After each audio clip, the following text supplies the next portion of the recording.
Internet, hello and welcome to our coverage here of the Classic Championship Series losers bracket semifinal between ID, Eclipse, and Goldfish Gaming. I'm Agent A2. This is Silver, and we're here to bring you the coverage of this series, a best of five between these two teams. Yeah, this should be an interesting series. Goldfish a couple weeks ago losing to Gamma in pretty convincing fashion, hoping to rebound through the losers bracket. Going against ID Eclipse, who barely squeaked out a game series against Dorado New. So I'll be interested to see how the series develops. I think it's GFG favored, but we'll just have to see who shows up.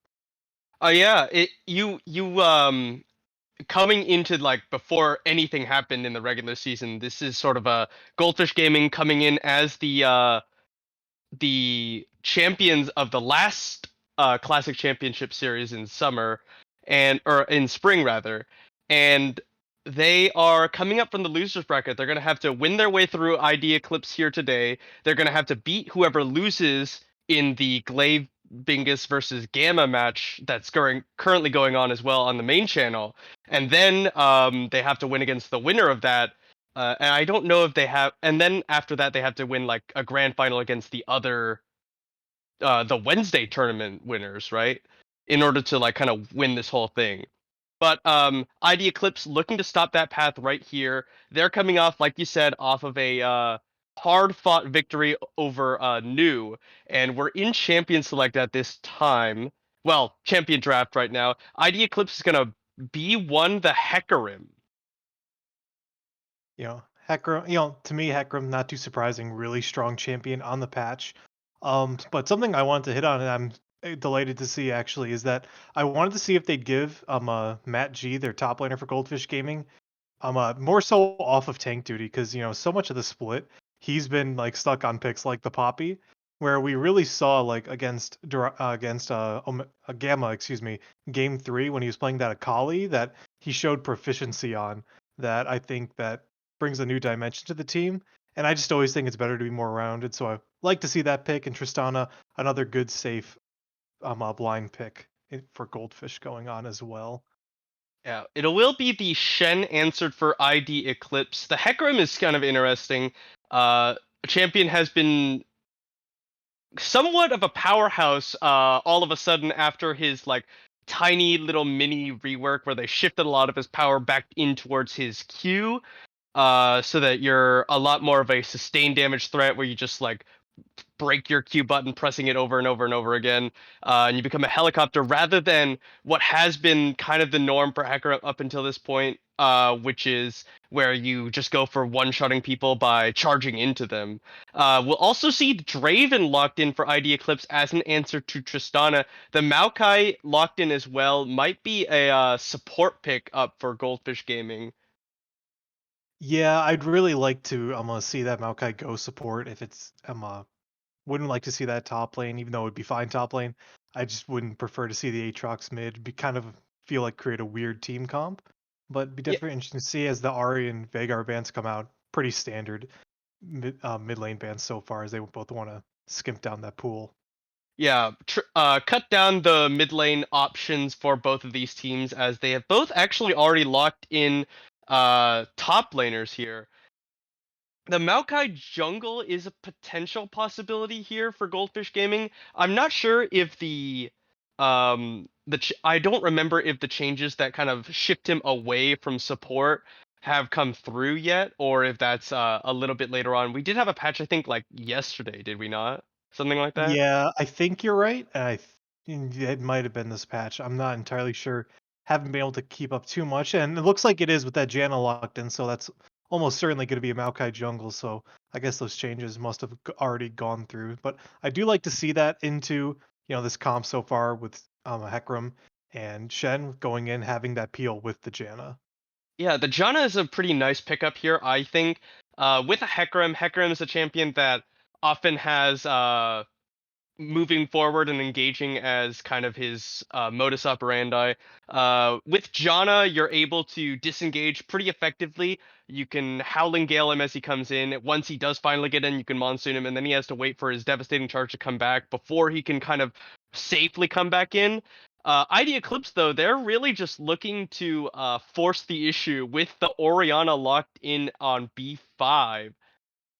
Hecarim Orianna, not the most ideal in terms of ball delivery, because yes, the Onslaught of Shadows does give you a fear. It's some form of CC, but it doesn't really keep you all sort of stacked together when you land. So the shockwave is a little bit harder. You have to time it a lot more efficiently in order to catch everybody off of that. But it can work. It is a way to get the Orianna ball in. And then Goldfish Gaming gonna last answer the Vladimir over, interestingly. Yeah, I see what they're going for with the Vladimir. I think the pool makes it easier to dodge the Hecarim engage and then the Renata ult as well. So that way you can focus on terrorizing this backline of Draven and Orianna, ideally focusing the Shen away from anything he could be doing in the fight otherwise. It's an interesting pick, especially with mid lane pools kind of pinched the way they are. I'm interested to see how this will end up being played out. I generally am preferring Goldfish's draft. I think has good answers into what ID Eclipse wants to do, but at the same time, this is Plat Elo. Really, anything could happen. Yeah.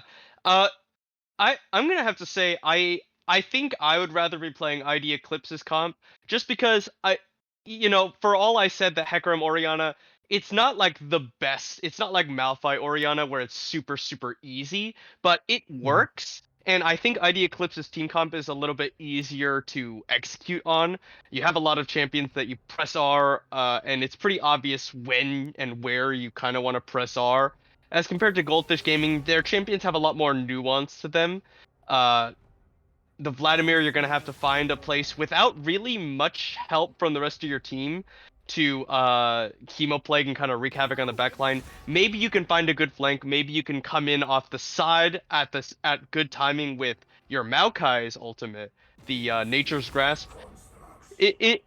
Honestly, I think Goldfish Gaming have the tools they need, but it's harder to execute on, which is why I think for me personally, I would rather play ID Eclipse. It's a lot more straightforward to play. No, I definitely see that angle. I definitely see and agree with that angle that ID Eclipse is kind of just a press R comp, and it makes it a lot easier to execute, like you said. Um, it really comes down to, I think, a Maokai, the Maokai ultimate. If you see Hecarim trying to do anything, I'm coming and flanking off an angle. Just got to do that. Try to lock him down before he ults, because I believe he won't get tied down once he gets hit by that Hecarim ultimate while he's ulting. Yeah, So have to make sure you hold it for that and try to time that right. And just try to like mess up their engage and prevent from what they're trying to do. yeah, the unstoppable during the onslaught of shadows. And in a sense, if you time it really, really well, you can also serve as a Shen delivery. If you like land right as the Shen is coming in, he can taunt them all as they're coming off of the fear, and that amount of chain CC is just a lot. Right, right. No, it is definitely a lot, and it's going to be a lot on Goldfish as well to hold their cooldowns to prevent from that them getting hit by that CC and getting messed up by that engage. Making sure they don't waste pool or Tristana jump, even Janna ultimate or tornado. Yeah, so I'm really interested to see this Maokai. Yeah, the Maokai I'm looking at the patch notes right now. The Maokai changes did come through this patch. Uh it's not crazy. It is a little bit of bonus damage to monsters on his Bramble Smash the Q, and of a little bit of better scaling on the sapling toss a little bit. So we'll see how it works out. I'm very interested to see it. I really think that Maokai should have been pushed out of support a long time ago, so I'm happy to see things like that. I like seeing changes in the meta, and I like seeing teams adapt to change and not being afraid to pull champions out. Because Mossy could have easily just pulled out one of more standard junglers that have been around in the meta or kind of been in the meta for a long time, but willing to show that they'll be willing to play these new champions adds a new fold into the mix. Yeah, all right. So we are just about done with champion select. We're going to get into the 3-minute spectator delay. We'll take this opportunity to remind you all of ProComps, which is partnered with the Classic Championship Series. ProComps is a first of its kind drafting tool aimed for competitive and solo queue play. Pro Comps allows the user live feedback and analysis on drafting, giving them recommendations on picks, notes on matchups, and analysis on the enemy team's win cons. These features allow the user to gain an edge on their opponent and improve their drafting skills. Use code CCS for 50% off the first 3 months of Pro Comps. And with that, I think, unless you have something you want to say about this before we go to break until we get into game, you have anything, Silver? Nope, I'm all good. I'm ready for game one. All right. Well, we're going to take a short break while we wait out the spectator delay. Thanks for watching, everyone, and we'll see you in just a couple minutes.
You don't know these streets like we do. Like we do. Like we do. Like we do. Like we do. Like we do.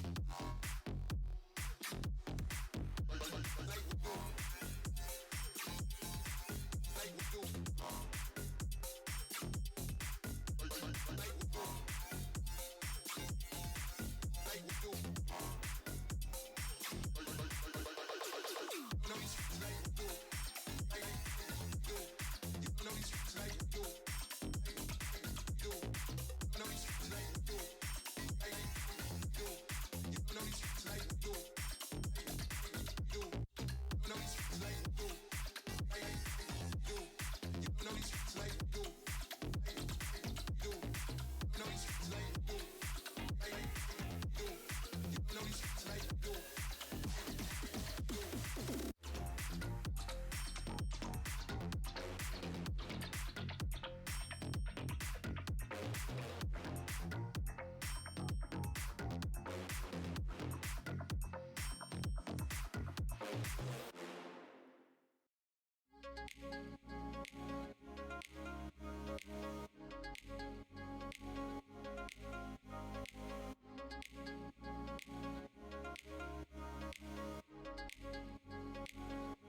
Internet, hello and welcome back to our coverage of the ID Eclipse versus Goldfish Gaming series. We're here getting into game number 1 Welcome to Summoner's with Rift. ID Eclipse on the blue side and Goldfish Gaming on the red.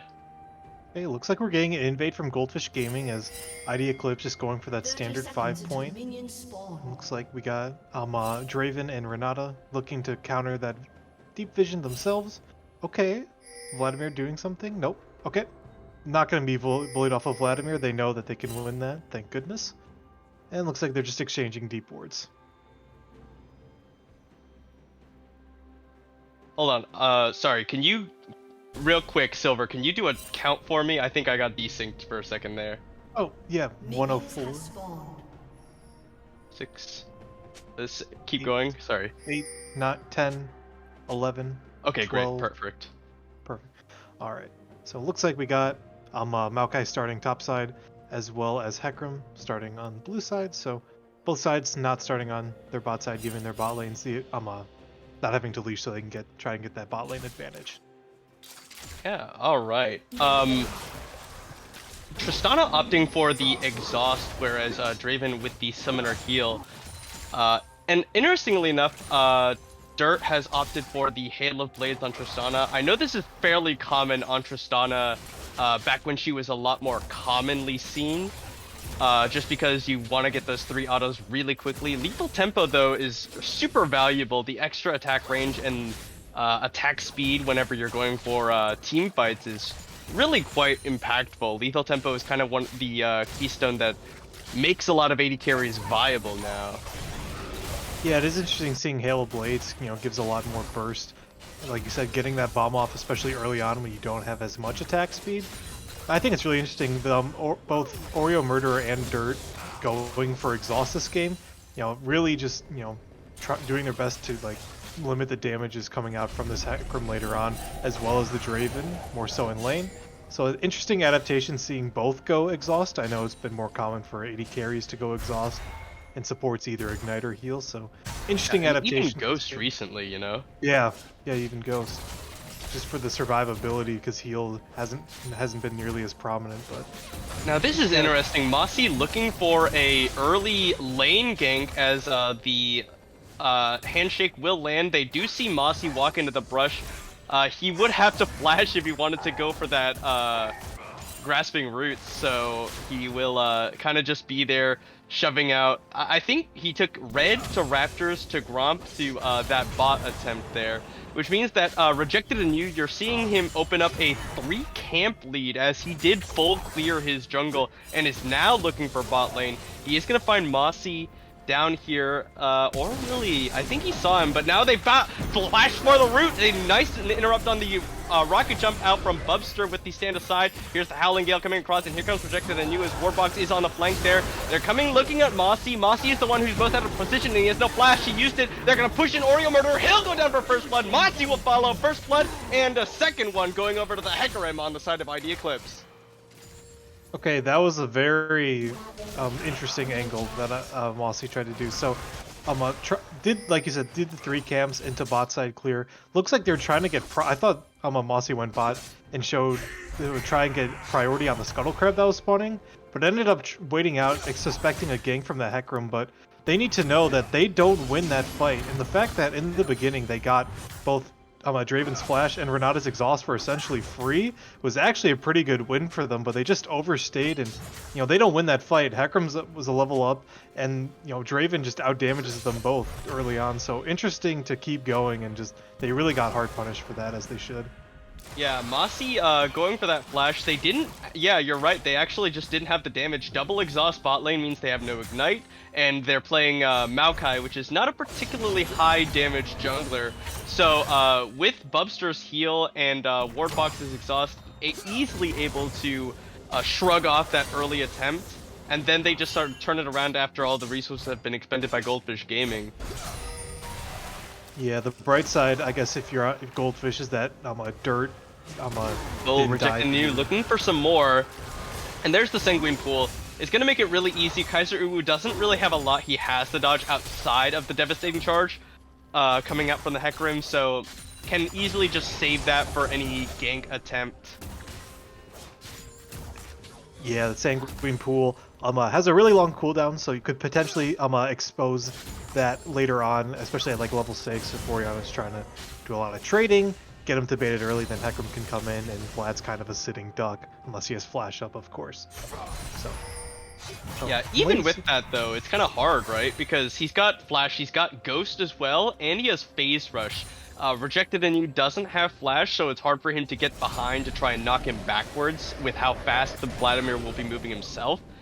And then if you can use the Onslaught of Shadows, but if he's able to Sanguine Pool that, then that's a fear and a lot of damage that you're missing out on that level 6 gank. That that is very true. And that Draven damage so much, even despite not cashing out any of those kills, those axes returning. Oh, that was a really good handshake from Wardbox. It results in a kill onto Oreo Murderer. That was max range, like just next to a minion. Really impressive from Wardbox there on the side of ID Eclipse.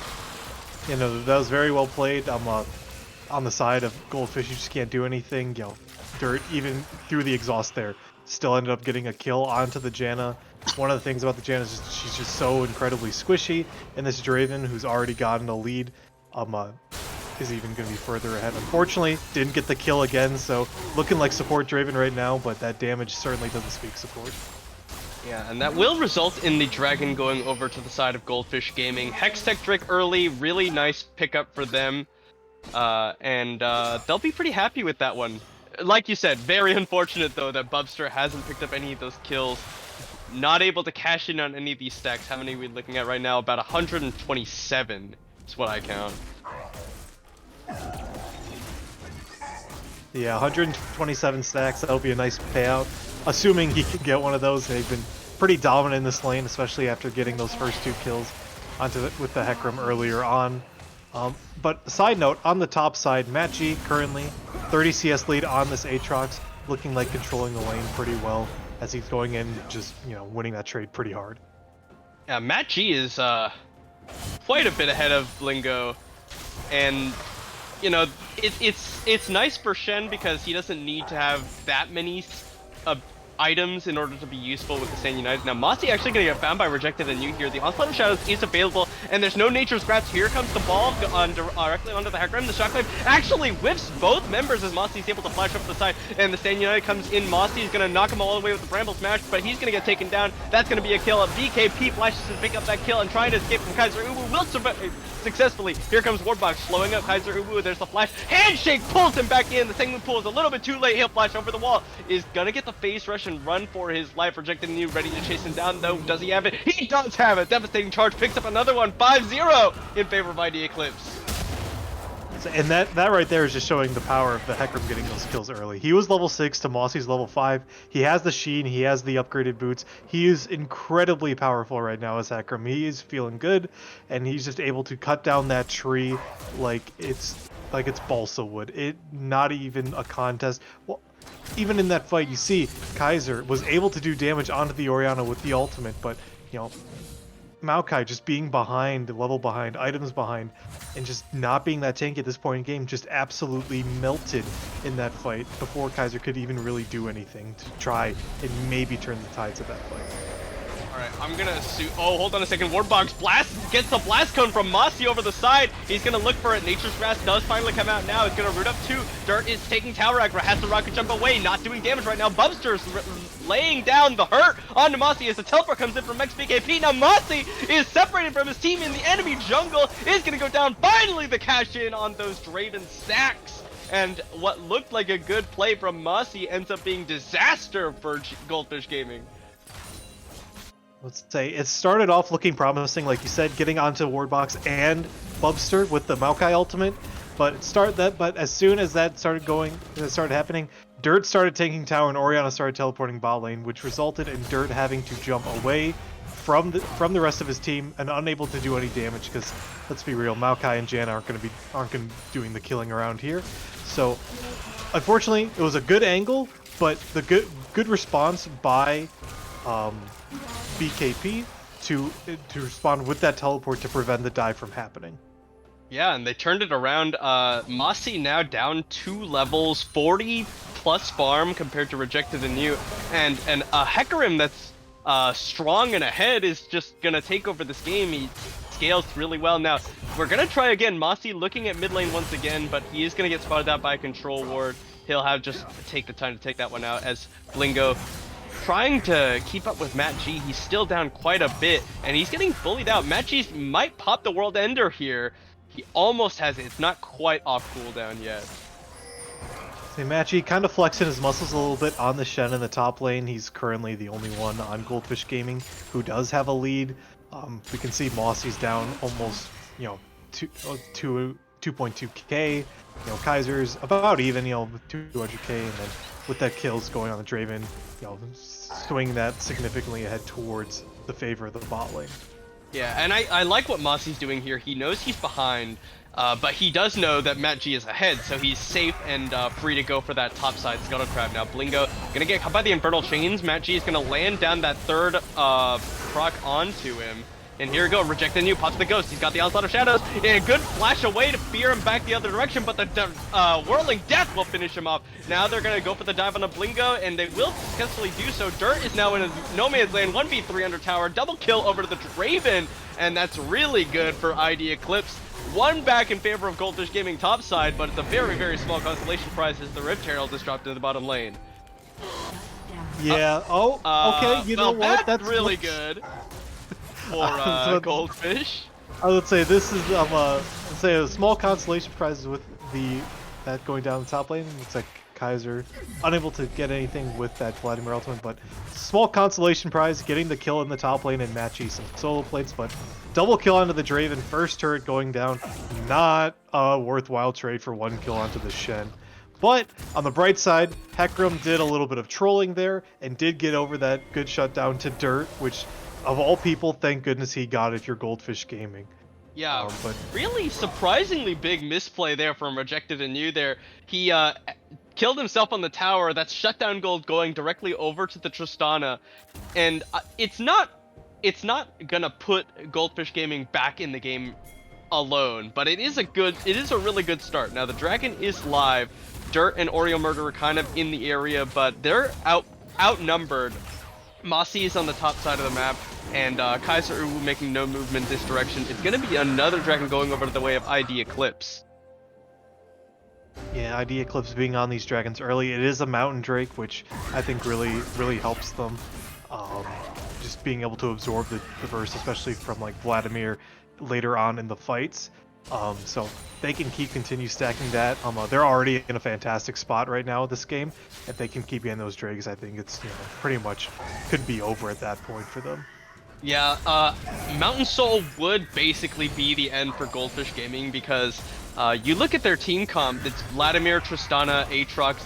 These are champions that, among their particular class are not well known for sustained damage. So if you can shield off and survive the initial burst, it's very difficult for them to win a team fight. Wardbox coming forward, handshake gonna connect, they're gonna get the pull back in. Kaiser will drop the Sanguine Pool to avoid getting just harassed by Bubster and his spinning axes. Yeah, something else to note is that Oreo Murderers, I hope for their sake that's a visual bug, but still only level 5 to Renata's level 7, so already really squishy. Doesn't even have ultimate unless that is a bug, in which I really hope it no, is. that is not a bug. Oreo Murderer is that far behind right now. He's been doing a lot of roaming mid lane, attempting to do something to help out Kaiser Uwu, but hasn't been able to make anything happen there. And as a result, hasn't been in lane to pick up EXP. Now he's finally hit the level 6, so the Monsoon is available. And that Monsoon could have helped a lot on that dive earlier with Hecarim going in. You For ult him sure. off, at least buys you maybe some time with the heals as well, but still not being level 6 until 14 minutes in the game, really rough game for Oreo Murderers so far. And look at Mossy. Mossy has been trying really hard to make something happen around mid for a few minutes now, and just spotted out by so many wards laid down by ID Eclipse. Yeah, just so hard for this Maokai to do anything ganking mid lane. His mid laner is a Vladimir who doesn't really have any gank assist. So it's all up on Mossy to go ahead and pretty much start the fight mid lane. Can't really gap close onto the Orianna unless they burn flash. So creates a really hard scenario to gank, especially on the Orianna, who can give herself a speed boost as well as slow down the incoming ganker with her W.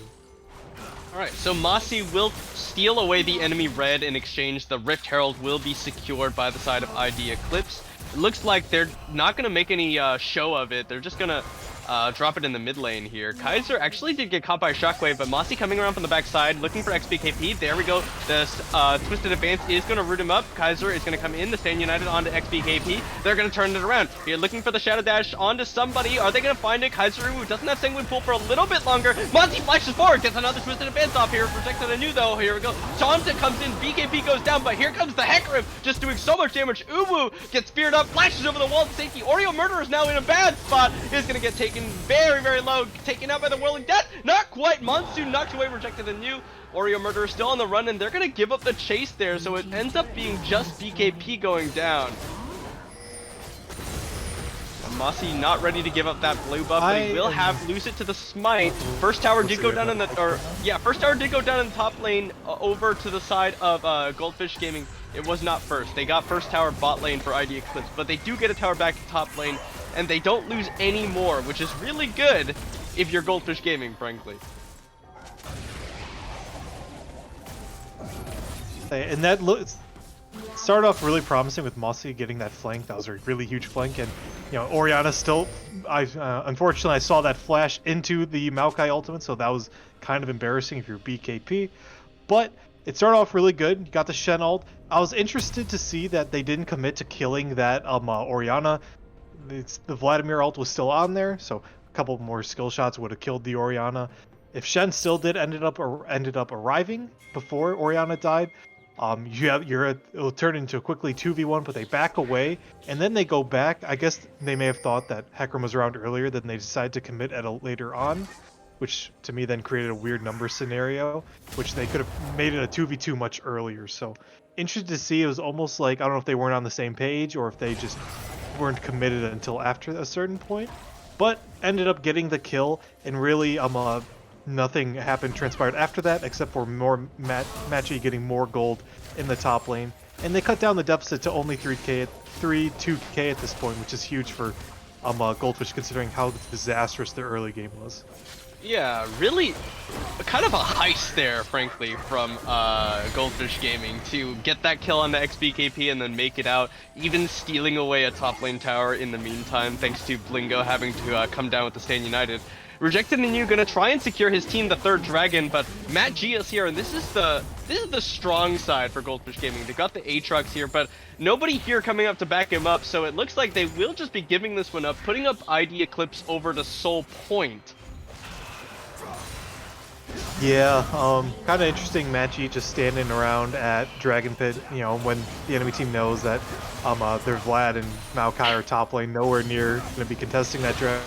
Wow, Blingo actually just putting the hurt onto Kaiser. Kaiser has already used the Sanguine Pool. Great Shadow Dash from Blingo, timed perfectly, but he's not going to commit any harder. Kind of afraid of Kaiser just like turning it around with Burst and Sustain Healing.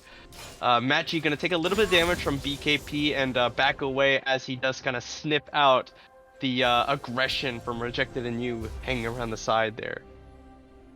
Yeah, I wonder if Blingo, thought that Kaiser's ultimate may have been coming up sooner, or maybe he doesn't quite know the Vlad's damage, but I feel like he could have won that fight if he just kept fighting there, but don't want to risk it. No need to risk it. Your team's ahead. Your Draven's super strong, Hecarim's super strong, and Orianna scaling. No need to flip it over a potential solo kill onto a Shen that doesn't really need that gold anyways. Alright, so things slowing down a little bit. It's still about that 3,000 gold lead we talked about, but it hasn't grown, so that's a plus for Goldfish Gaming. They've got a little bit of gold to look at in those bot and mid lane towers yet to go down. So yeah, got Baron spawning in about 10 seconds as well. Yeah, Goldfish has done a good job at trying to stop the bleeding. While they still have been looking for plays, which I think is a good idea when you're down, they haven't been too aggressive in trying to force the issue for the most part. So that's a nice adaptation you like to see. Looked like earlier on they were trying to force a lot when they really didn't need to. They just needed to sit back and scale.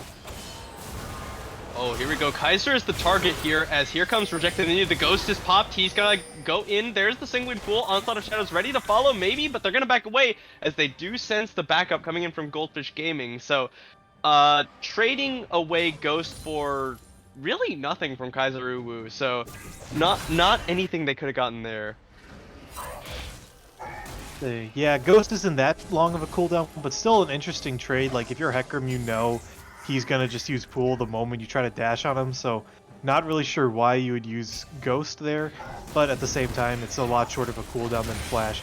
Maybe he's like, maybe he messes up and we can get the kill anyways. May as well use it. Looks like we're just gonna be farming the lanes right now. Yeah, Dirt is Orianna, patiently Eclipse. waiting for this minion wave to come back towards him so that he can farm very safely there. Now, Matchy going in on the XDKP, but Rejected Anew has already made his way down here. Oh, no! They messed it up! The shockwave doesn't connect. Matchy gonna flash away. Rejected Anew gonna keep on him. He's gonna be a lot of healing there from the Eclipse, but he's gonna knock him back in, and they will finally take him down. It's a 2 versus 1, and Matchy does not come out on top. Does pick up a Black Cleaver off of that death. But really nicely done there. A little bit of a misplay. I think Rejected Anew actually knocked him out of the shockwave, but ultimately they do end up picking up that kill. Yeah, not ideal if you're Hecarim knocking the Aatrox out of your Orianna's ultimate. Not a big fan of Matchy using Flash in that fight. You know, the Hecarim's really strong. Orianna's been able to scale all game. You're probably not going to get out of that. Could save the fight for another fight. Oh, Mossy okay. gonna flash in. There's the Nature's Twisted Advance coming in on the XBKP. Dirt 12 is gonna just rocket jump directly on top of him, and the Stand United is not enough to save BKP's life. And that's huge on the side of Goldfish, you know.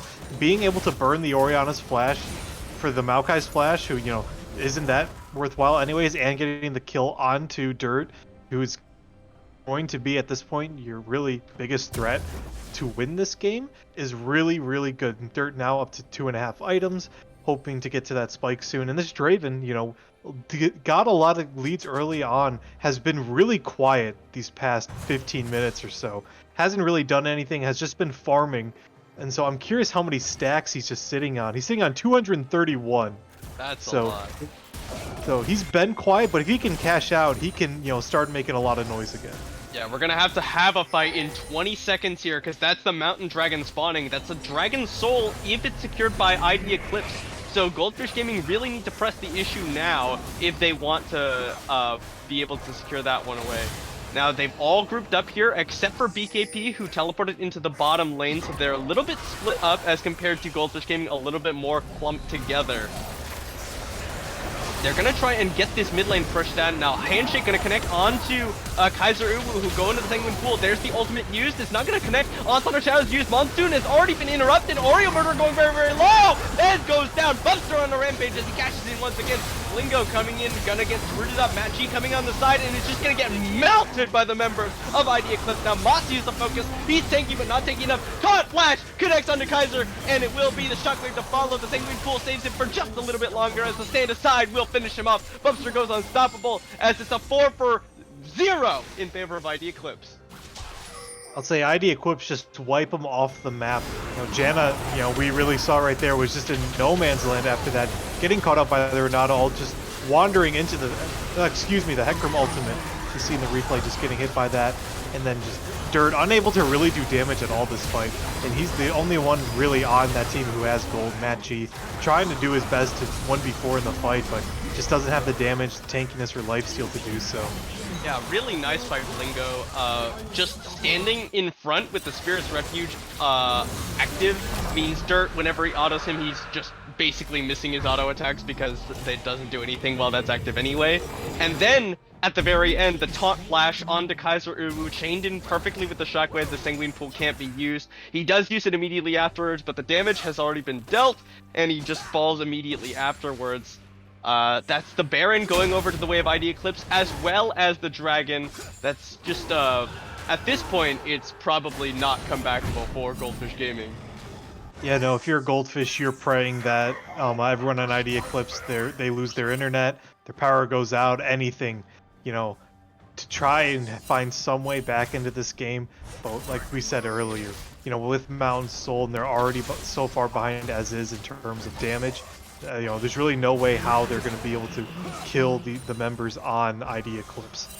I do like that Mossy continues to play this aggressively. He's just trying to steal camps right in front of the enemy mid laner's face, like in between their towers. However, the Baron buff minions are a little bit difficult for Dirt to deal with, as they're protected by the rest of ID Eclipse, and as I say that, they kind of just leave their cannon minions to die. But pushing 3-man strong, 4-man strong now as BKP joins the team here. They're going to try and let Blingo split so that he can rejoin the team with Stand United and make it a 5v4 situation. Howling Gale ready to come across. Is just going to knock up the minions, stalling out for a little bit of time. They're looking for a potential engage under the tower of Farm Rejected and You. The teleport going to be channeled here from Mossy with the Unsealed Spellbook as Blingo and Machi are just dueling it out under tower here. And they're going to lose their inhib tower. The inhib is very, very quick to follow here. They don't have Kaiser. Kaiser's channeling his recall now. The inhib has already gone down, so a little bit late. You might as well have kept pushing, because they weren't going to look for the end.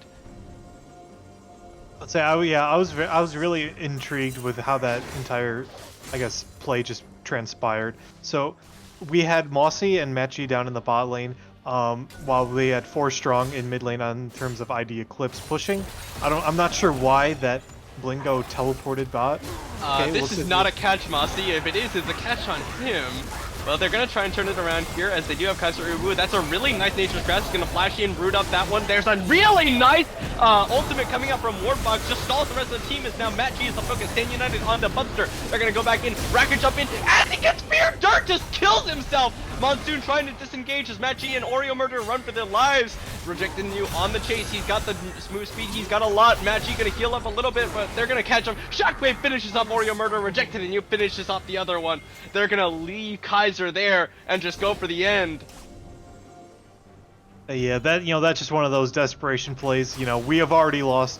Hopefully, maybe we can get something to turn the game around. If not, we're gonna lose in 2 minutes anyways. So, easy game for the side of ID Eclipse as they take game 1. Yeah, there goes everything.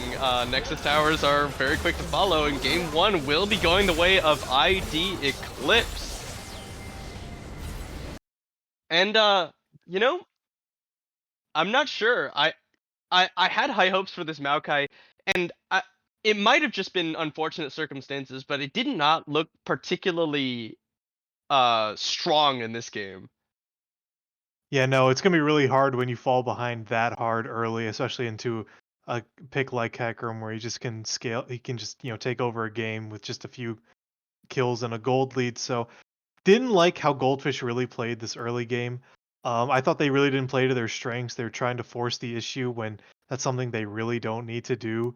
Especially early on, they scale pretty well, and they don't really have the damage early to compete with the picks like Draven, Renata, Hecarim, even Oriana with Aerie. So I'd like next game for them to, if they pick whatever they decide to draft, to really stick to what that team and that comp wants to do. All right, so we're going to take a short break as we get prepped up for game number 2 between these two teams. Thanks for watching, everyone, and we'll see you in just a few.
Internet, hello and welcome back. We just saw ID Eclipse take a pretty decisive game number one over Goldfish Gaming. Yeah, they got those first two kills bot lane out of the Heck Room and never really looked back. Goldfish at a few points in the game attempted to try and claw their way back, but quickly snuffed out by any attempts by ID Eclipse. So, they're looking to bounce back in game two, and ID's looking to keep the ball rolling and try and, continue dominating over Goldfish. Yep. Goldfish Gaming, having lost game number one, did have side selection. They opted to move over to the blue side, so we'll be swapping over.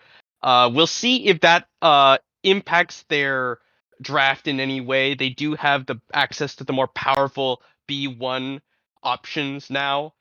They're gonna take away the victor. This is similar to what they did in game number one, although uh, this was not their first ban. Their first ban was in fact the Shyvana. Maybe they're looking at the Shyvana as their potential B1. The Hecarim is the last ban from Goldfish, which makes me think that they want to take the Shyvana for themselves here on B1, maybe. I'd say, yeah, it looks like they want to pick the Shyvana and either don't want to give over the Hecarim, or maybe Mossy isn't as proficient on the Hecarim as maybe something like the Shyvana. Or, interesting enough, they prioritize the Karma, which is not something I would have expected to be B1 with, picks that were still up. Yeah, I'm surprised. This has never been, in my opinion, like a god tier enchanter. I think she's very good. She's kind of decent at everything, sort of. She doesn't have like heals for her allies or anything like that. But yeah, with the Seraphine off the table on the side of ID Eclipse, they don't want that one to get B1'd by Goldfish Gaming, so maybe Karma is what they wanted instead. The Rek'Sai going to be locked in for ID Eclipse. This is a very early game heavy jungler picked up for ID Eclipse. They're going to have to make this Rek'Sai power make some power plays early on, or else this champion just kind of falls off of a cliff, really. Yeah, and ID Eclipse kind of going back to what they did with game one, picking the Renata as well as an early game jungler that can really help take over and snowball the game. Hecarim is banned this time. They opt for the Rek'Sai, who's like we said is very strong early on. Something also to note is that Kaiser Uwu, Goldfish's mid laner, also is known for playing the Karma, so this could also be most likely a two-way flex between mid or support. And if we want to get real crazy, could even stretch it to Matchy bringing up to the top lane. But we have Goldfish locking in the Volibear, who I don't think has gotten any buffs recently, so kind of an interesting pick to see come out this early, especially with a lot of the junglers still up, and the Draven going to Dirt, a more comfortable champion for him, and gives him a lot more priority and agency.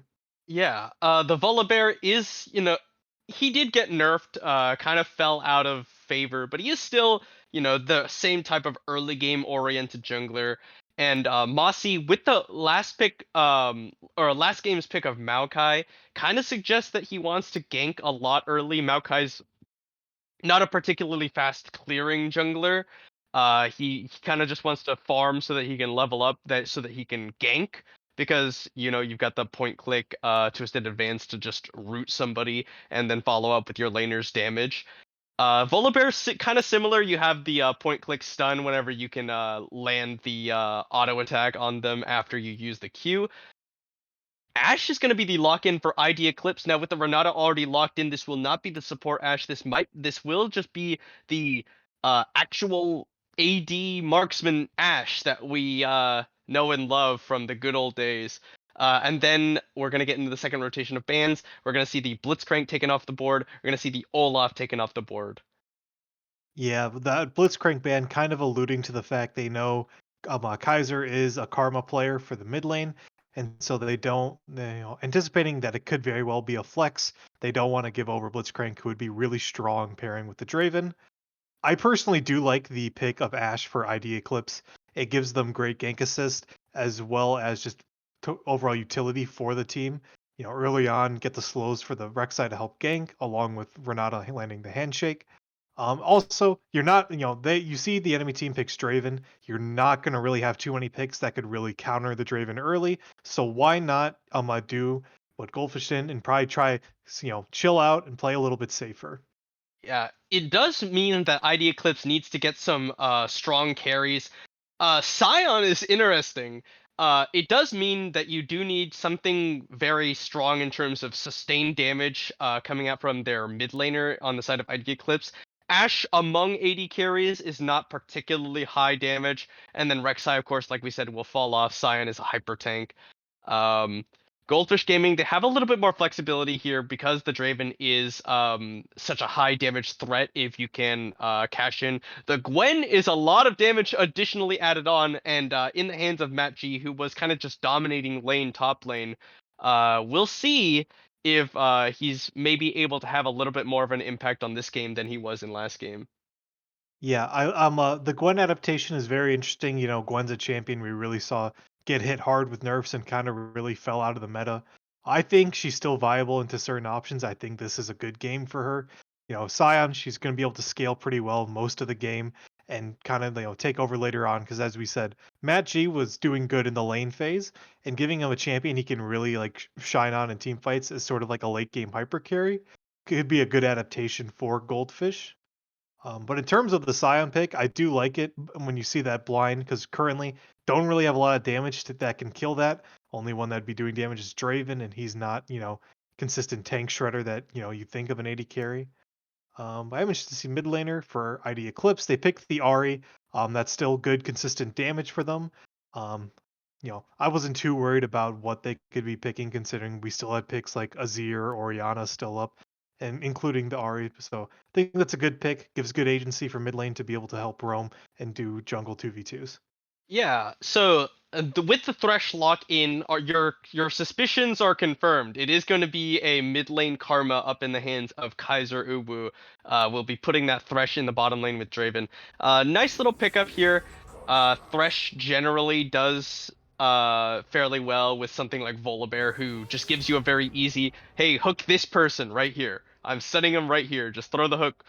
Um, it's potentially good to set up dirt to carry because you have this very easy CC chain between the two members supporting him, the jungler and the support, and just let him cash in on those Draven stacks on the champion that he's very comfortable on. Yeah, ID Eclipse on the other hand, uh, I'm a little concerned in terms of damage.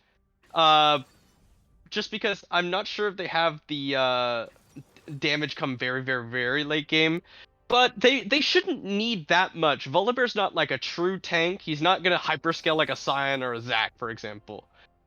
So maybe Ari, Ashe, Rek'Sai, maybe that's enough damage. You don't need any more than that to finish out your team comp.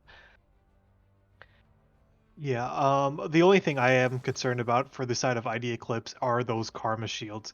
I'll be interested to see if Kaiser's gonna go like Mage, where they go like Ludens, Deathcap, whatnot, or if they're gonna opt for more support, going like Moonstone, Ardent Sensor to try and you know put more capitalization on these carries like Draven and Gwen. Seeing this comp, it seems very much get our carries ahead, early game jungle for Volibear, give agency to the Draven, to the Gwen, and then with the Thresh and Karma, I'm picking up the slack in terms of peeling and keeping these two alive to enable them to try and carry the fight. Yeah, ID Eclipse, they've also got this very early power jungler. Rek'Sai has a kind of an absurd amount of damage in the early game. It's surprising how much damage Rek'Sai is able to dish out at that level 3 power spike. So you expect to see a lot of early ganks from Rejected New as well as from Mossy.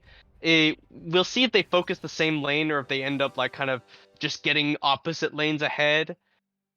Maybe we'll see kind of a similar situation as last game.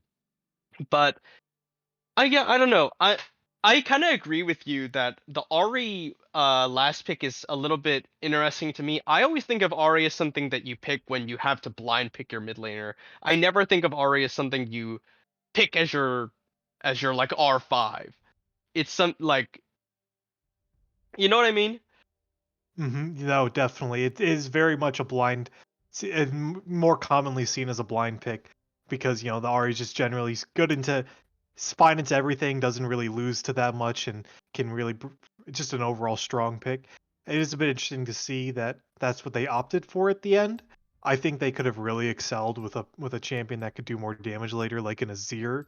Um, uh, but maybe BKP just doesn't feel as confident on it or as proficient.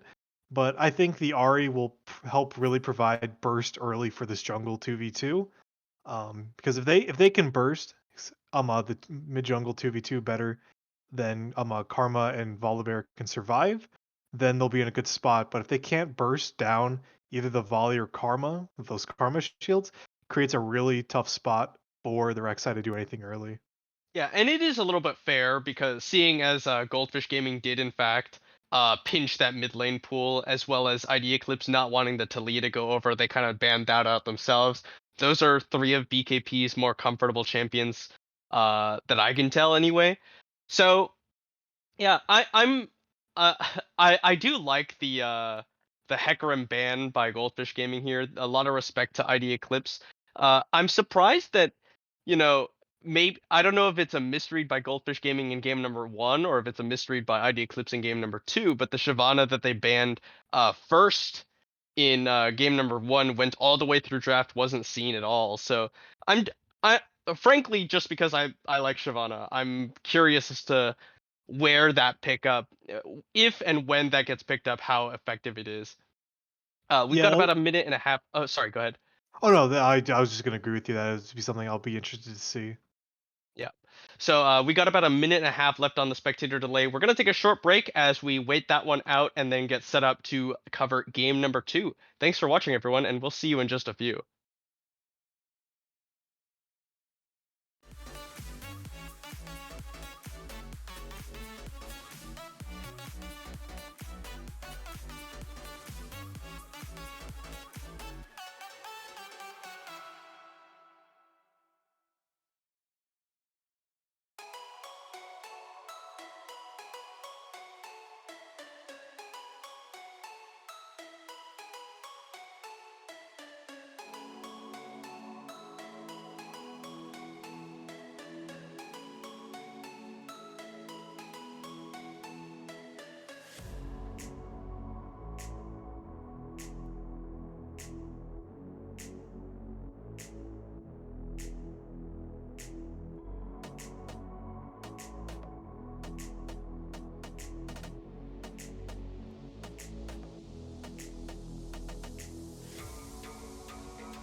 Internet, hello and welcome back. We're here for game number 2 between ID Eclipse and Goldfish Gaming. Goldfish Gaming now on the blue side, down 1 game to ID Eclipse. We'll see if they can pull it back. Okay, interesting. We have this time ID Eclipse going for the invade, or perhaps looking for a kill, countering the invade Yeah. on the side. With the of Scion Goldfish, at level 1, I think you'll always take your level 1. Yeah, Scion, you always, some poor staff decides to face check into a brush, you pretty much got him right where you want him, but looks like just another exchange of deep side vision onto the buffs for both Goldfish and ID Eclipse. So nothing too crazy that we've seen so far, but everything pretty much standard. Yeah, I think Goldfish Gaming are pretty smart. Yeah, you see how carefully they're playing this level 1 because, you said 1 poor sap? I think 5 poor saps could face check into ID Eclipse and they would just all die because of how powerful Scion is at level 1, charging up that Q in Fog of War. Okay, good guy. That was good by them. They split the gold, the ward gold, so they each get a bonus 10. Won't really account to much, but it's nice to see little things like that being played out in CCS. Yeah, the small optimizations. Yeah. -1. Okay, Okay, speaking so... of optimization. -2. BKP is just, this is a really bad angle. He's good, I promise. Now, Oreo Murderer walking forward is gonna take a ton of punishment for that, actually. So when you play bot lane, what you need to do is you gotta toe the line between the two of you. You both gotta walk up at the same time so that one of you isn't just getting double teamed by the enemy bot lane while the other one of you is like way far back. Yeah, it was a bit aggressive early on for Oreo Murder. Takes a lot of chunk for an auto attack that, frankly, because the shields didn't do any damage to side of ID Eclipse, so he's taken a lot early, already having to use a potion, not level 1 even. Alright, so... looks like both junglers starting to clear red side to blue side, so they'll be pathing opposite directions. Really early ward from Dirt and Oreo Murderer, getting some information. They'll know when Rejected New comes in here. Yeah, I really like that ward by them. Early on, they a big reason why they lost game 1 was because of an early gank bot lane. So I really like that adaptation, getting the ward so they can have an idea as to when to expect the Rex side, because I'm sure they'd like to repeat success on that. Mossy doing the blue, Gromp, red, Raptors clear, as it looks like Rek'Sai is going from more of a closer to a full clear as we saw in game 1. Yeah, Mossy was looking mid lane, now is moving towards the Scuttle Crab. Rejected and you will probably find about the same time there. There's a charm gonna connect from BKP onto Kaiser. Kaiser continuing to trade aggressively onto him with those auto attacks. Now Matchy gonna get pushed back as Eddie Boy just asserting some Scion dominance there. Pops the Soul Furnace shield. A Decimating Smash will connect and Matchy going very low, but not any kill threat just yet. Matchy does not have the flash available, as is fairly standard now for the Gwen top lane. And Eddie Boy, I think, is just ultimately trying to get this wave all the way into the tower before he goes for a recall. Yeah, and this is the part of the time where Gwen's super weak and Scion can potentially try and punish that early on. But looks like we have BKP actually getting stunned up here, looking for the hook. Matt G actually just goes down first blood, soloed out by Eddie Boy in the counter matchup. This is the matchup that Matt G opted into, just get solo killed for a first blood. Yeah, and as we were just saying, I think of when Matt G thought that, like you had mentioned earlier, just going for that early on. Gonna connect there. Oh, They're trying to tunnel forward there as BKP does teleport in. That might have been a little bit dangerous, but nothing to come of it. Yeah, sorry, go ahead, Matt G, just getting soloed. Yeah, no, I think like you had alluded to earlier, Scion just trying to get that wave shoved into recall. I think Matt G assumed that he had finished that recall. It was safe to be a little aggressive to try and get that wave, but Eddie Boy, kind of predicted that he'd do that. Stayed, was able to find the solo kill. And like we said earlier, this Gwen, super weak early on. This is really the time where Scion could try and get, some advantage early on in this lane. And unfortunately, they can't trade that back on the side of Goldfish with a kill on mid. Matt G with a cull has really opted into scaling for this champion. Now here we go, rejecting new tunnels over the wall. Nice dodge on the Prey Seeker. Will Matt G not take any damage there and just take away that tunnel for a little bit of free money? Yeah, he's all in on scaling. He's got the call. He died early. He said, "All right, I'm just not going to interact with the Scion.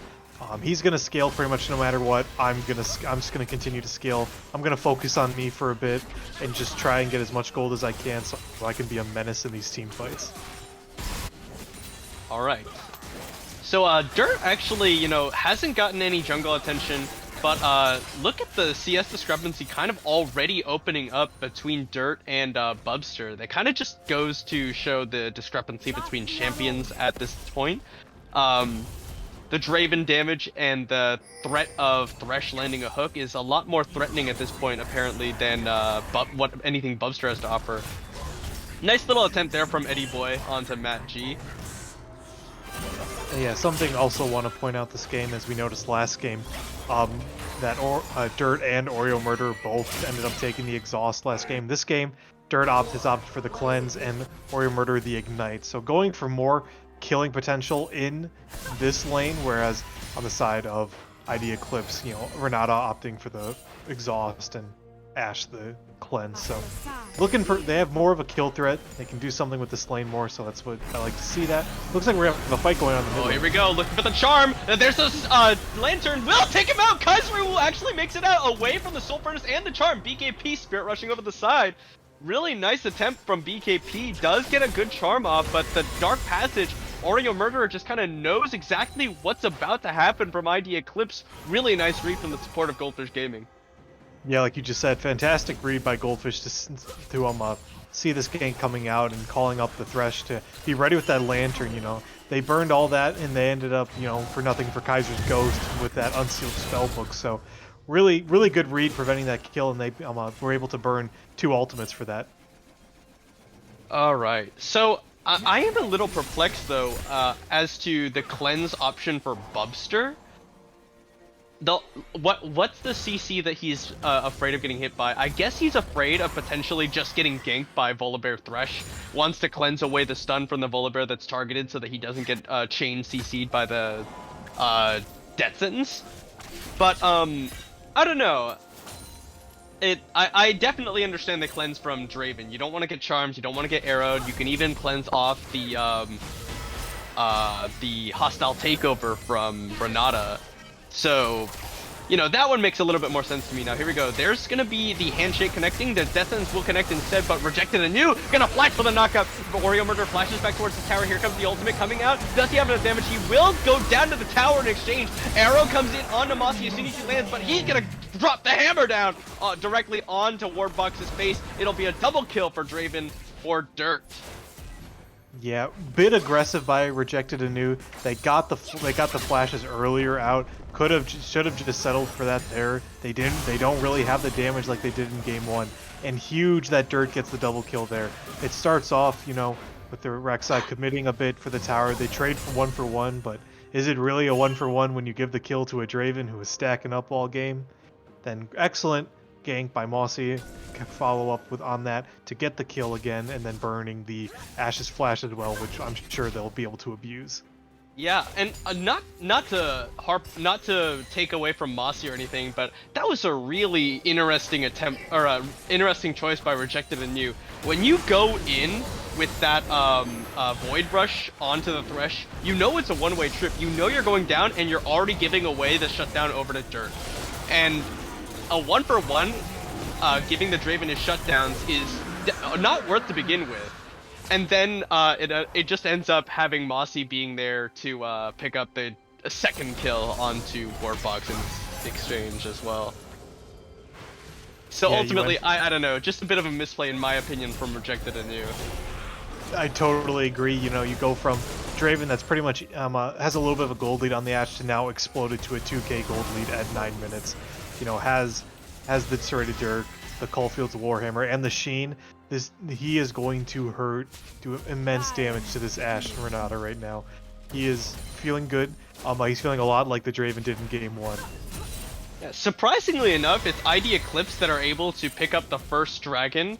I guess they just caught Dirt and Oreo Murder off of a recall or something like that. Now here, Hex Splash from Oreo Murder looking for Bubster. He's going to use the arrow. Here comes Rejected and New. They're going to Dark Passage him in. Play comes out. There's the box. Dirt going very, very low. Gets shut down. Death Sentence comes out, but it's too late. Mossy is coming around the side. Here's the ultimate. Oreo Murder sidesteps away from it. Rejected and New looking for the knockup. Will find it. Oreo Murder going very, very low. Burning down to the red smite. Rejected and New turns his attention onto Mossy. He'll go with the Void Seeker. Will go down to the tower. Not quite. He's going to run for it. Looking for it. Mossy goes for the blue smite. Will pick up the return kill. Now BKP and Kaiser just duking it out in the mid lane. Kaiser going to have another Q here. He's trapped himself in between the tower and the wall.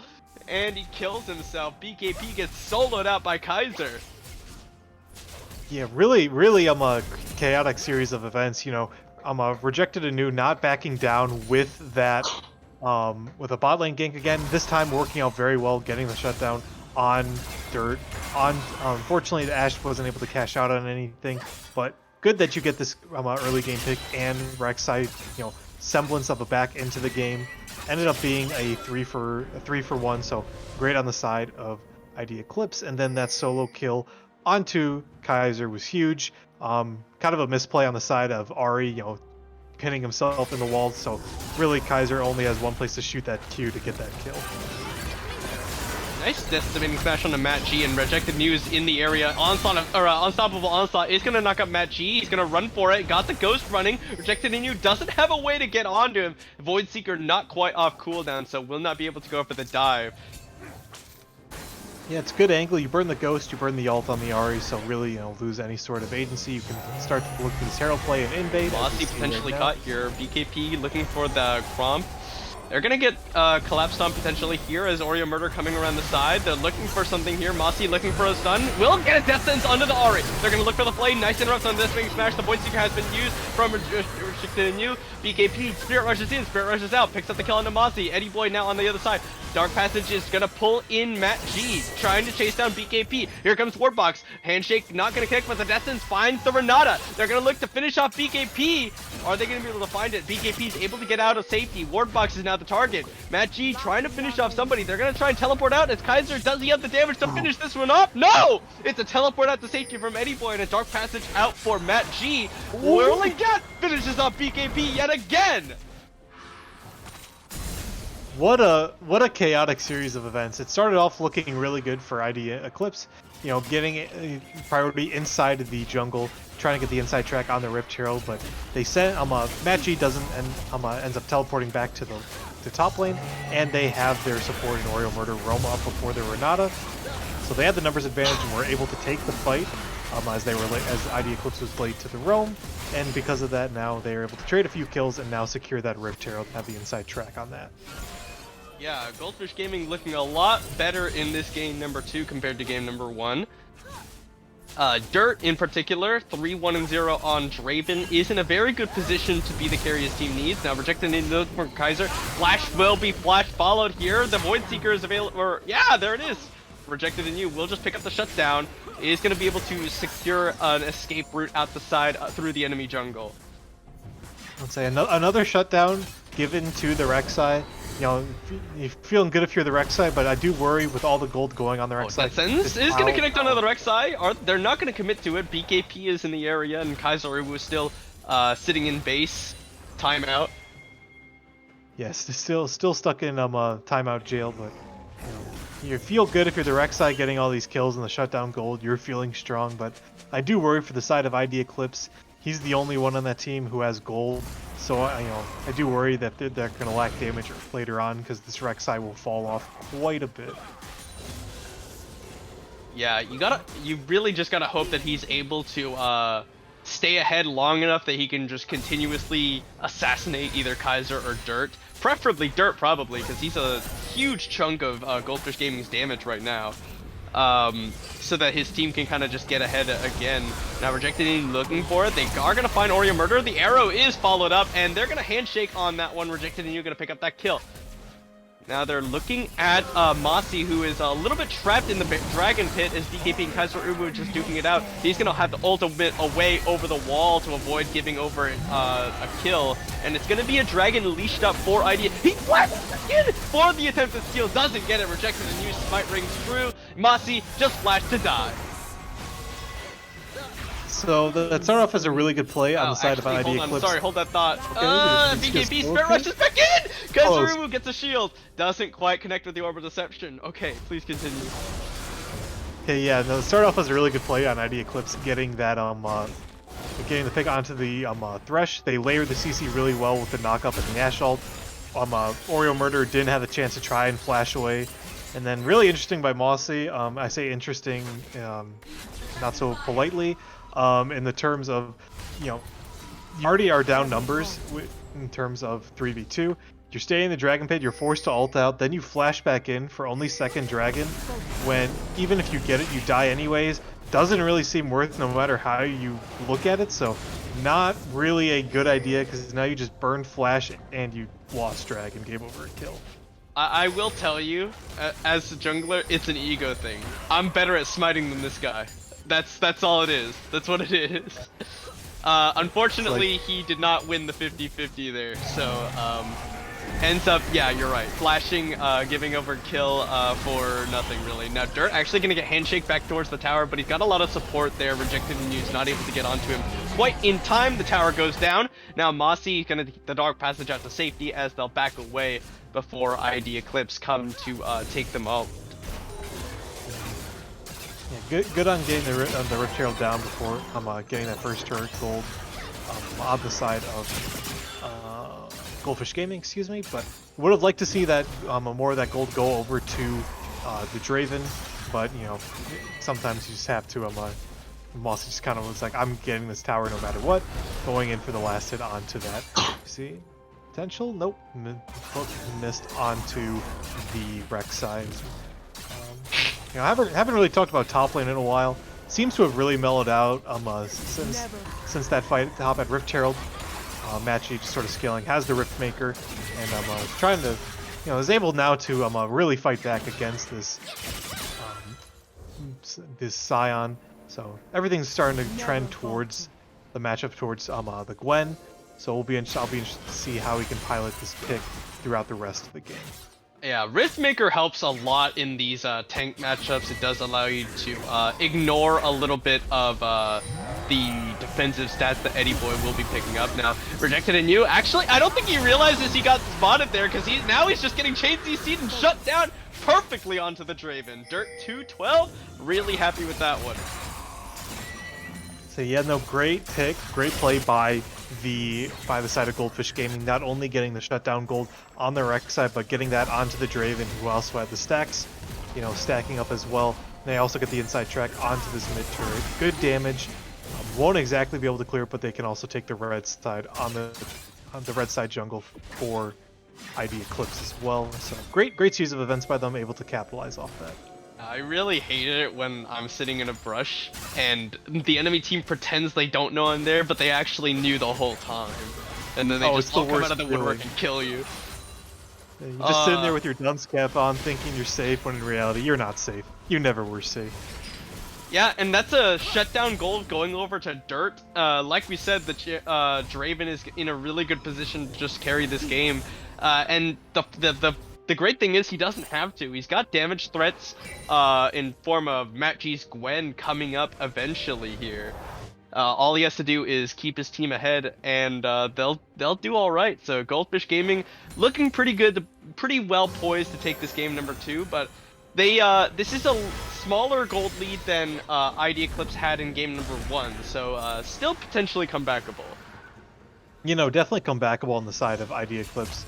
A big discrepancy that I do worry about is that because of the Draven being able to get the kills and just get a lot of the gold funneled into him, he's a full item and a half up on the Ashe, who, has been doing okay, has been surviving, but hasn't really been able to do anything yet so far other than being an alt bot. Something else I'd also like to point out is that Kaiser has opted for more of a damage build on Karma rather than going for something like Moonstone. Staff of Flowing Water and Ardent Eclipse as well. Yeah, I would rather him play this type of Karma than the pure supportive Karma, since he is the mid laner. You do want him to have some semblance of damage threat, not only so that he can lane more efficiently by himself, but also so that you know, you have a little bit more damage just generally. Yeah. Dragon gonna be the point of contest here, as Eddie Boy's funnily enough just getting zoned off from this by the Karma, as Kaiser will come in.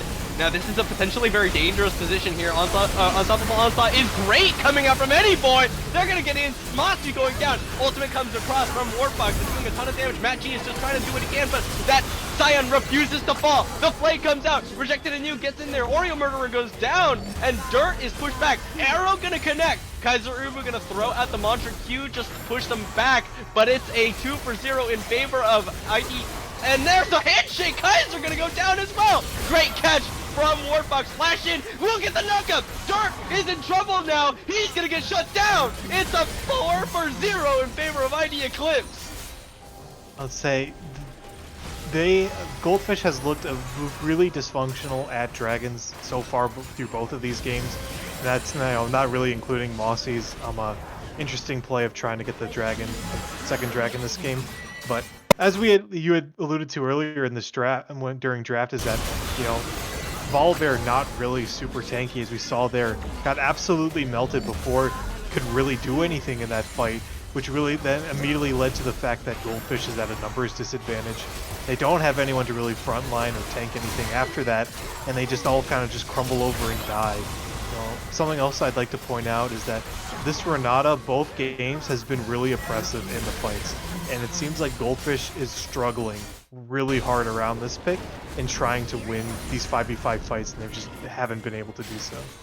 Yeah, really nice fight from ID Eclipse to win that one out. Now Mossy's gonna Flash just jump in onto Bubster, disables the tower, but here's the backup. Mossy is now in trouble. Dark Passage can be taken, but it's gonna be the Void Seeker to finish off the kill. Rejected Anew gets one back, gets one rather. Magi now fighting in onto Eddie Boy. And losing. Eddie Boy is just, with that Thornmail, going to be able to negate a lot of that extra healing from Matt G that gives Gwen a lot of her dueling power. And wow, all of a sudden ID Eclipse looking really good. They've actually turned the gold lead in their favor. I'll say, yeah, they turned a 1,000 gold lead on the side of Goldfish Gaming into an almost 4K gold lead on their side. They've been really dominant and proficient in these team fights and just skirmishes in general. That's where they've really gotten their advantages over Goldfish, it seems like. Almost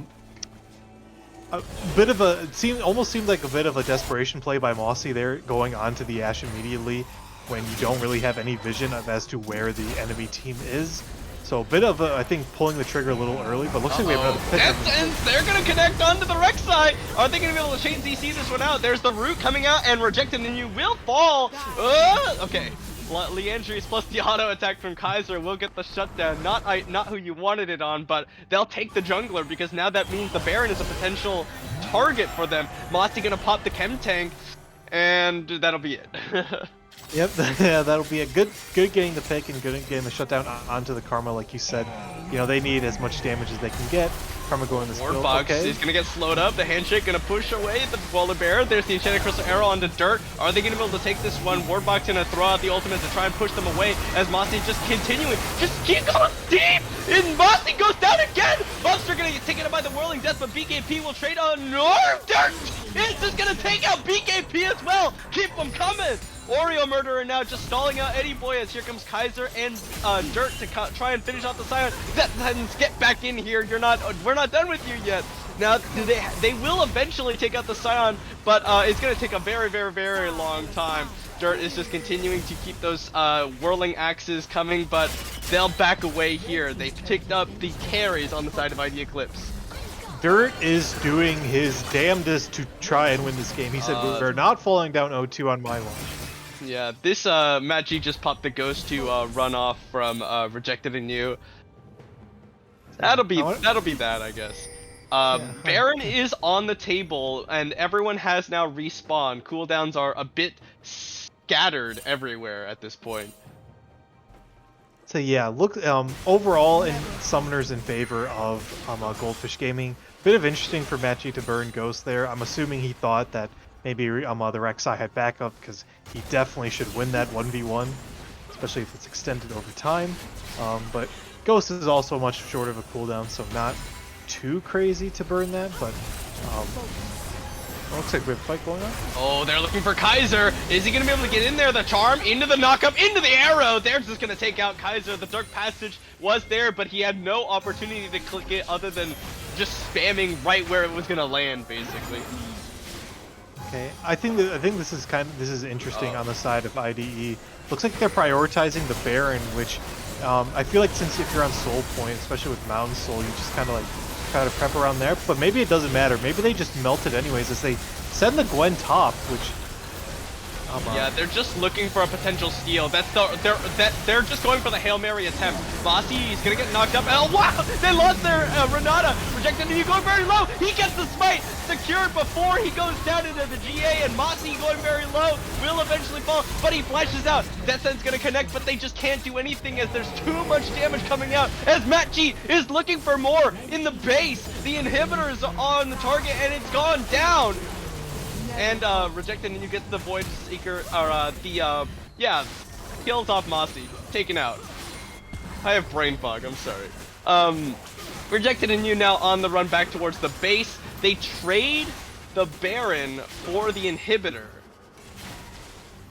I wasn't a big fan of that play on the side of ID Eclipse. I feel like with Soul coming up, you just kind of position around there and choke him out, force Goldfish to not be able to take that.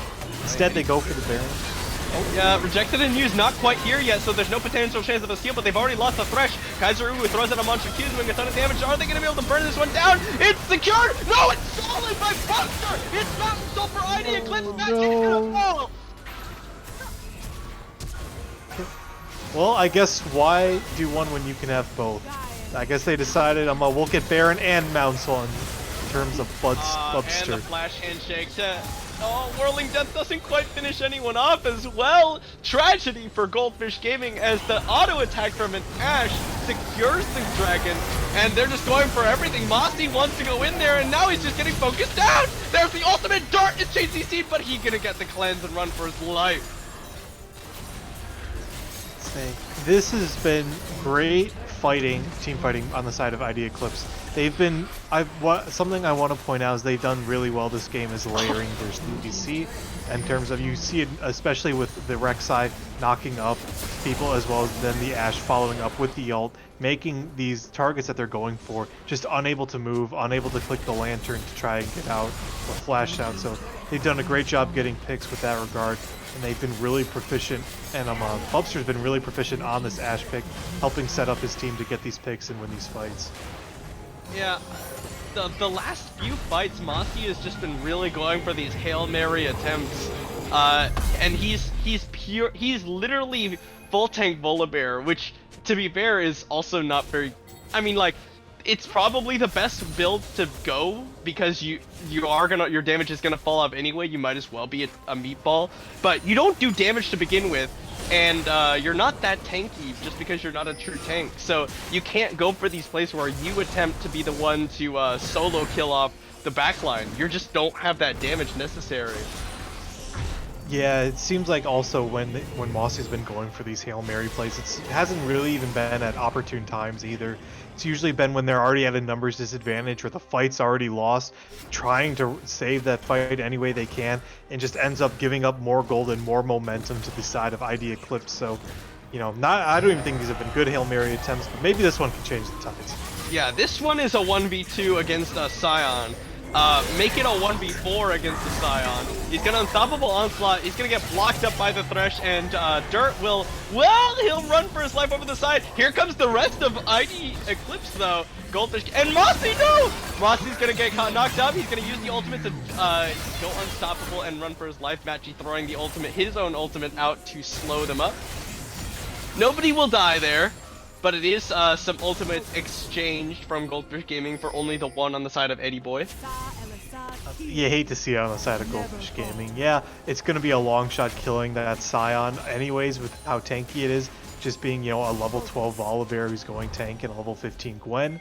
But, you know, you burn everything, you send everyone down there, and still you just use a flash. You burn the Scion's flash, which in the end probably won't end up mattering at all. So, you know, another one of those plays, they're going for a Hail Mary, they can't get anything out of it, and it's just really a feels bad moment for the side of Goldfish. Alright. So, bot inhib down for Goldfish Gaming is really their one saving grace. They've got Eddie Boy dealing with that on the side of ID Eclipse.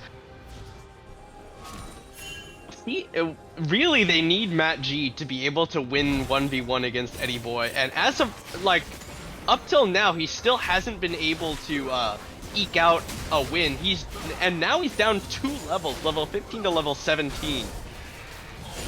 So yeah, Matt G hasn't been able to get the same kind of time to just, you know, level up, soak XP and farm, where he just really delayed him getting to the tipping point where he could try and maybe fight the Scion.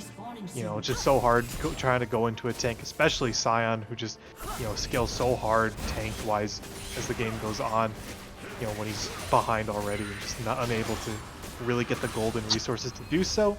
But on the bright side, eventually you can only gain so many levels, so you'll catch up. But also to note, you know, Scion does have that in Mountain Soul, so this already beefcake of a champion is somehow even tankier. Okay, well, we're getting to the point where the gold lead matters a little bit less, but it is still such a staggering gold lead. Just like item discrepancies are like 1.5 items a piece per member of ID Eclipse compared to their counterparts on Goldfish Gaming. Mossy might be caught again. Isn't immediately just uses the ultimate to go unstoppable and dodge away. That means that's not available for this potential Baron fight, or for a potential Baron steal if Mossy were to attempt it. But yeah, now their only way into maybe attempt to steal this Baron is with Mossy's flash. They really don't have a good engage without of it. Yeah, they do have a blast cone. They do have a blast cone. Now rejected and you going in. Kaiser's caught! Knocked up, and they're gonna go in with the handshake. Matt G is gonna be trying to do what they can in the backline. Warbox throws out the ultimate. Eddie Boy on a rampage as he takes down the mid laner. Matt G goes golden as the rest of ID Eclipse are now focusing onto him. Matt G is gonna go down. They've been dealing with Eddie Boy this entire time! Dirt can't deal with him! The flash knockup, Dirt throws out the stand aside, and the whirling death is not gonna matter. Rejected and you is perfectly fine. Shutdown goes over to Bubster, and that's gonna be a 3-0 in favor of ID Eclipse. And that's that's one of the issues you can clearly see with Goldfish's comp, is that as the game goes on, they really don't have anyone to deal with this. Mossy does still have flash. He's gonna go in. It's a little too early. He didn't have vision, and they just focus him down before it gets into range. I would say good on the side of ID Eclipse to stop hitting the Baron and focusing Mossy. That way you don't even have to worry about flipping that. But as I was stating earlier, you know, part of the problem with Goldfish's comp is they just have no sustain damage or way to melt the Scion. Like, when you opt in for the Karma mid lane and the Gwen, who hasn't really been able to get her footing in this game, as well as, you know, just being overall nerfed, haven't been able to get, you know, anything to kill this. Oh, that's unlucky. The arrow is back up for Bubster, and Kaiser's attempted, yeah, he has the unsealed spell, but you can see he has Smite, actually. So he was trying to go for a Hail Mary steal himself there, but the arrow was available for Bubster, and then just pick up another free one, as well as that Elder Dragon. Yeah, if you're the side of ID Eclipse, you feel you can just walk down the mid lane now, maybe send Eddie Boy to one of the side lanes, and you can just kind of take over the space. Side of Goldfish can't really touch you. You have Elder, Baron, Mountain Soul. You have Exodia, essentially. So it's going to be, you know, damn near impossible for them to even think of trying to start a comeback at this point. Yeah, and Rejected Anew is level 17 compared to Mossy's level 13. Mossy's really struggling this game. Say, Oreo Murder is catching up in levels, and Renata's already ahead in levels. The arrow is actually going to connect, and the charm over the side will come in. The handshake, and there's the dragon, biting everyone's head off. Matt G is going very low. There's the dragon. Oreo Murderer is going very low. He'll get bitten. Mossy is going to go dance a little bit in the middle of the enemy team just before going down. The ace for ID Eclipse, and they're going to go 2 0 so far. 1 game away from winning this one out over Goldfish Gaming. Yeah, and what started off as a promising early game for Goldfish really turned into a dominant win in the end for um, ID Eclipse, excuse me. So I'm really interested to see what will happen game 3, as now Goldfish is on the brink of elimination, and they really need to make some changes if they want to have a shot at getting a reverse sweep on ID Eclipse. Yeah, Goldfish Gaming, they're like we mentioned at the beginning of this stream, they're the current they were the champions of last split, and now they're 1 game away from elimination at the hands of ID Eclipse. And to their credit, ID Eclipse has played really, really well these last 2 games, but Goldfish Gaming, I don't think this is how they want to go out, you know what I mean? No, definitely not. Definitely don't want, the reigning champs to go out getting stomped in a 3-0 where it doesn't even look competitive. Something I'd like to really see for an adaptation on the side of Goldfish is to ban out that Renata. It just seems like both games in these fights they haven't really had an answer for it, and just try and force a different pick. Maybe maybe they'll have a better time going into something like the Lulu, or the Yumi, even just something different. But this Renata has just been absolutely, seems like the bane so far for Yeah, them. S for sure. So far, Wardbox has played really, really well on this Renata. Uh, really good ultimates. A surprising number of handshake lands, and those have and everyone that I see land ends up kind of like chaining into a kill or 1 team fight. So Renata, and just because a player is good at a champion doesn't mean you have like it's something you should ban. They might be just as good as some other champion that they play that you would rather ban something else. You get more bang for your buck. Um, on the other hand, this Renata is very threatening, and it is a very impactful team fight ultimate. So, you might consider it if you're Goldfish Gaming. Uh, they've been banning 2 mid laners in the first rotation every like the past 2 games. I think it's Victor Cassiopeia. Maybe consider letting one of those go through um for XBKP. And I could be wrong. BKP might just be an absolute monster on those champions, and that might be a mistake. But I don't know. You might you might 100% be right. This Renata is super powerful. But on the whole, I think ID Eclipse are just playing really well together.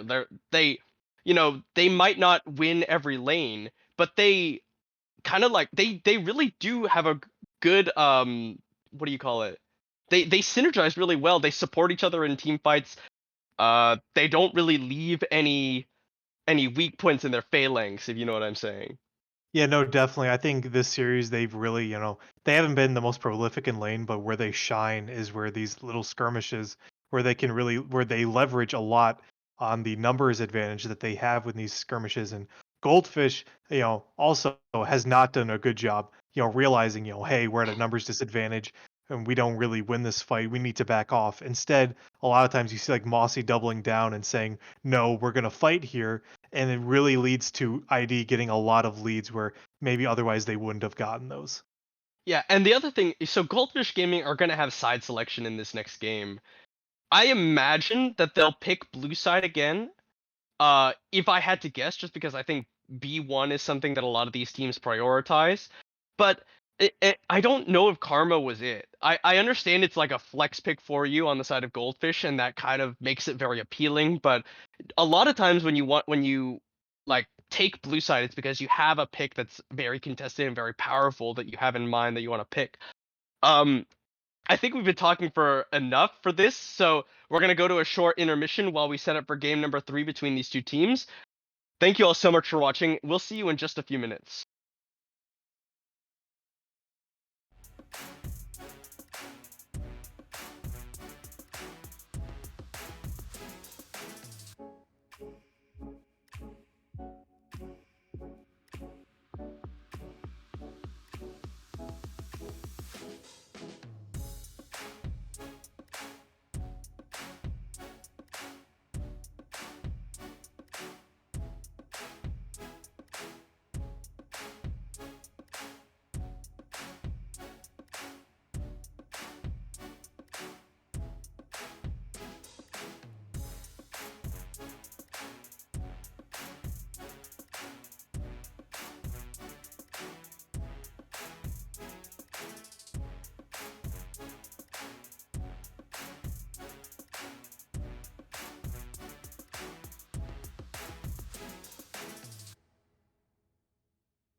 Internet, hello and welcome back. ID Eclipse currently sit 2-0 up over Goldfish Gaming, 1 win away from eliminating the current champions of the Classic Championship Series from last split. Uh, Goldfish Gaming opted to swap back over to the red side, so we'll see what they are thinking with their draft strategy, how they're gonna swap everything around. As a reminder, this is the losers bracket semifinal. The winner of this game will match up against the loser of the match currently happening on CCS 1 between Glaive Bingus and DOG Gamma. Yep. So yeah, And that's where we're at some right. Yeah, and some adaptation I'd like to see Goldfish in going into this draft is maybe trying to limit or try to match the early game aggression from the side of ID Eclipse in the form of jungles. We kind of saw that with Volibear, but Volibear just isn't as strong as it used to be. So I'd like to see them try to match into that, as well as taking away this Renata Glass has been super suppressive. They haven't really had a good answer into it. So we go Yeah, into draft. We see the Hecarim and Seraphine ban been pretty standard so far for both teams, both games. I do think Goldfish Gaming are the ones trying to get things to happen in the early game. It just hasn't been working out for them. Either execution is off or just really well played by ID Eclipse to counter away from that one.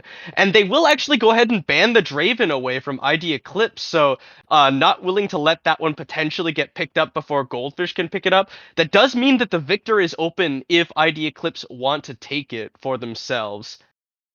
Yeah, I think this could be potentially a good setup on the side of Goldfish Gaming. Victor isn't a champion right now. You really want to prioritize B1. So you could potentially take that away B2 as they lock in Diana B1, interestingly enough. Yeah, okay, so we're gonna see a lot of different junglers coming out from ID Eclipse on uh gosh, what is it's Rejected anew. yeah, rejected something. Gosh. Um Goldfish Gaming now have the opportunity to pick up 2 potential power picks. Graves might be the answer for them. It's not my favorite thing in the world to see. I wonder if that's going to be a Graves top lane or if they're going to commit to the Graves jungle. Either way, I'm not a big fan of that pick, especially this early on into the draft. But interesting, ID Eclipse going Diana first pretty much shows that you're going to lock in Yasuo here. So Goldfish either takes it away and kind of has to make a comp around it, or they ID Eclipse can pick this up no problem, assuming, of course, it's a Diana jungle. Yeah, Jinx is going to be locked in as well for Goldfish Gaming. Uh, it kind of you know, what do you call it? Jack of all trades, 80 carry, scales really pretty well. Can snowball a team fight, pretty good range, and surprisingly a decent laning phase for how good team fighting she has. The Renata is no surprise there for ID Eclipse. Yeah, no surprise picking Renata Glass. It's looked great first 2 games. Why not pick it a third? And interesting enough, they do not lock in the Yasuo. I really thought, they would have just because they synergize so well together, but do pick up the Aphelios to pair with that Renata into the Jinx. First time Yeah. we see that. All right, so Jinx Aphelios, this is kind of the 80 carry matchup from a few patches ago. Kind of the both of them are kind of coming back into their prominence as we see less of Zeri and Sivir. And Sona would be very interesting. I think this champion is actually very underrated. Uh, as far as enchanter supports go, she has really powerful heals, shield, scales incredibly well. Oftentimes, if you're just spamming your buttons, you can actually get off 2 crescendos in one fight, and it's surprisingly good if you can scale well. Renata is not a champion that is known for punishing you in the laning phase, so this I think is an okay pickup for Sona. But we'll see if ID Eclipse can make something happen where they punish this very late scaling support pick. In the second rotation of bans, we're going to see Orianna, Gangplank, Vigar, and Aatrox taken off the boards. The Aatrox taken away from Goldfish Gaming for the second game in a row. Yeah, I do like the Sona pick on the side of Goldfish Gaming. I think it synergizes well with the Jinx and the Graves that you have shown so far. And like you said, it is a bit of an underrated Enchanter pick because when you think of Enchanter right now, you think of like Yumi, Lulu, those kinds of champions. But Sona, is surprisingly underrated as a pick, and I think it's like I said, synergizes well. Be interested to see as they pick up the Ari for Kaiser, as we alluded to last game. Good blind pick mid lane, and we have ID Eclipse hovering over the Syndra, who got hot fixed, I do believe. So first time seeing that, and they do lock it in. I'm a Syndra enjoyer, so I'm glad that she is being picked and hopefully coming back into the meta just in time for Worlds as well. Yeah, and this is something that BKP is fairly comfortable on, and seeing the Ari already locked in for Goldfish, that must be something that BKP is comfortable playing it into. So we will get to see that one picked up. So trying to dodge away from the Victor kind of bait. They're like, "Hey, pick Victor. We're leaving it open." And the Malphite going to be locked in for ID Eclipse as well. Blind picking their top lane. Whoa! Okay. Karthus. So this is gonna be what, Graves top lane and Karthus jungle? Yeah, that's what. Yeah, that would be my guess. Seeing the draft how it is right now, I really like the Malphite pick on the side of ID Eclipse. You have two, I guess now really four immobile carries that you can just ult in on really easily in terms of Jinx, Sona, Karthus, Graves. So I think that's a great pick. Be able to blow up the backline easily with that, as well as with the Syndra. You see the Ari, really the big playmaker on the team, trying to do something. You see her ult in, you can just push her away, and if you land the stun, can kind of take away any of her all-in threat. I will say, I think Karthus is a champion that actually really likes it when you engage on Mhm. his team. His Karthus doesn't really do much to help when your team is the one engaging.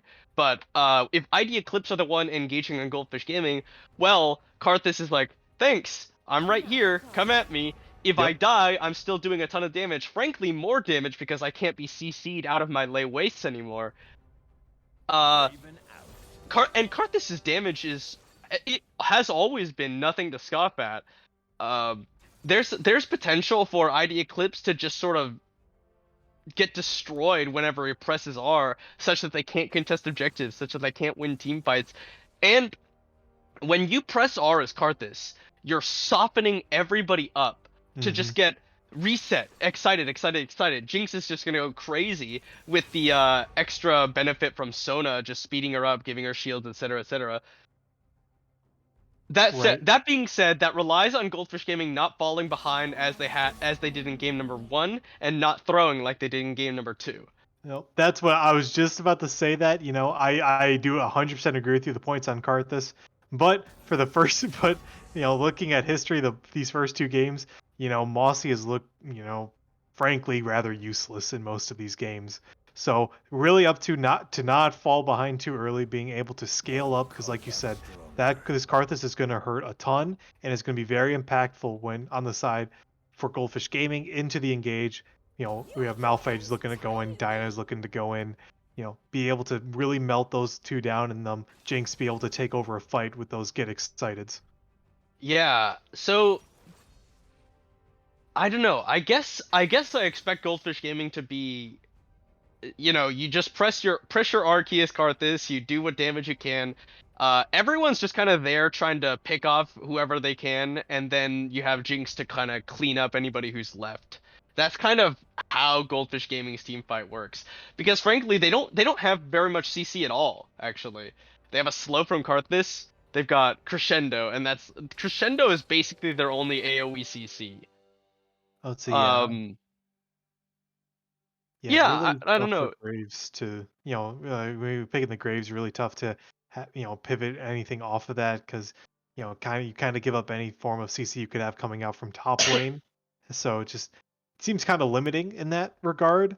Um, I'm still not a huge fan of Graves with their team comp. Would much rather just see, I'm not too entirely sure of a pick, but I'm just not a big fan of Graves right now in the meta. I mean, I think Graves is okay.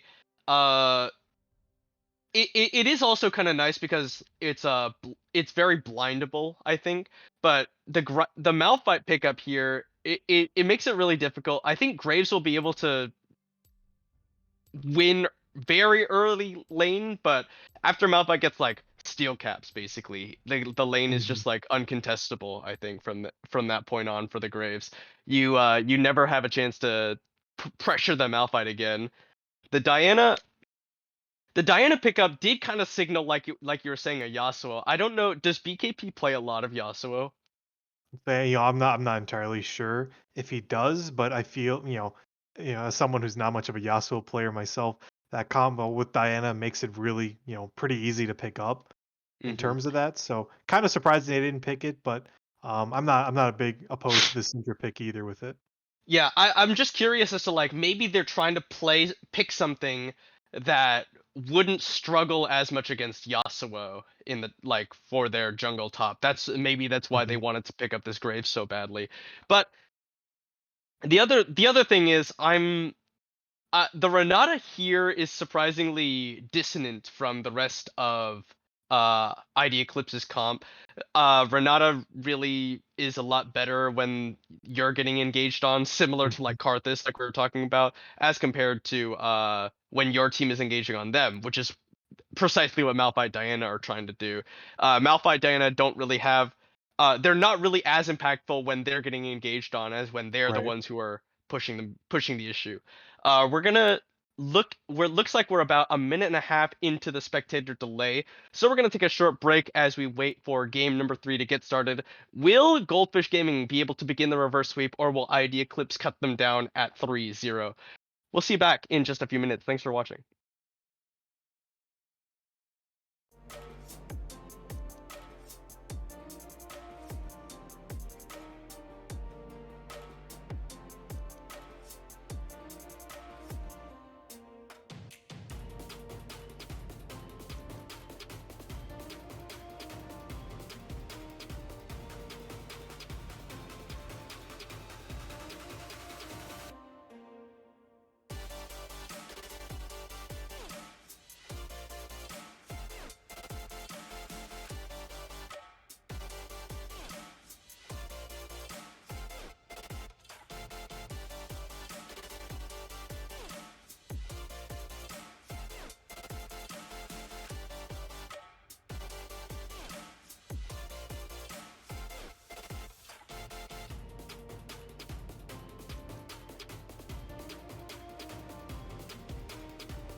Internet, hello and welcome back. ID Eclipse currently sitting up 2-0 over Goldfish Gaming.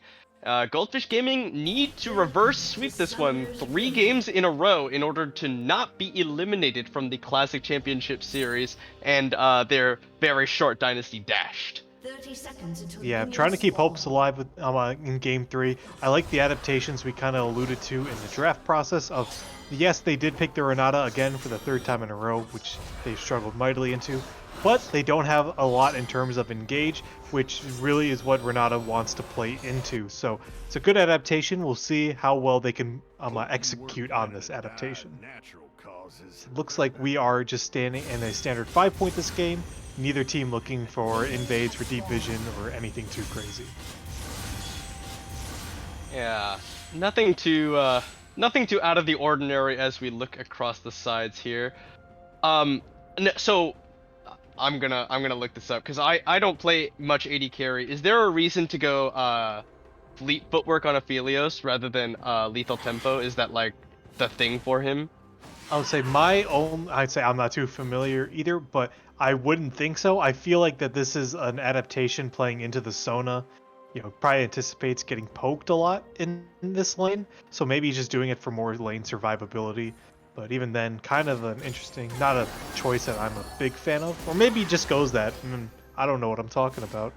Yeah, I always think of lethal tempo as having so much power that you really don't want to give it up. It's the keystone that makes a lot of AD carries, you know, playable. In any case, we're gonna see Dirt go over to the Summoner Ghost this game as compared to some of the less conventional options, although sometimes necessary, as is the case in that cleanse against the Ashe. Yeah, I think either game. I mean, excuse me. Either choice in this game, Ghost or Cleanse for Dirt, would be viable. You know, Cleanse, they have the Syndra E and the Renata CC as we go for a little trade, but doesn't. Yeah, really nice turn handshake there, but a little anti-synergy as Bubster shot to where the Sona was, who just got like shoved into the Jinx. Yeah. Essentially dodging away from that sniper shot.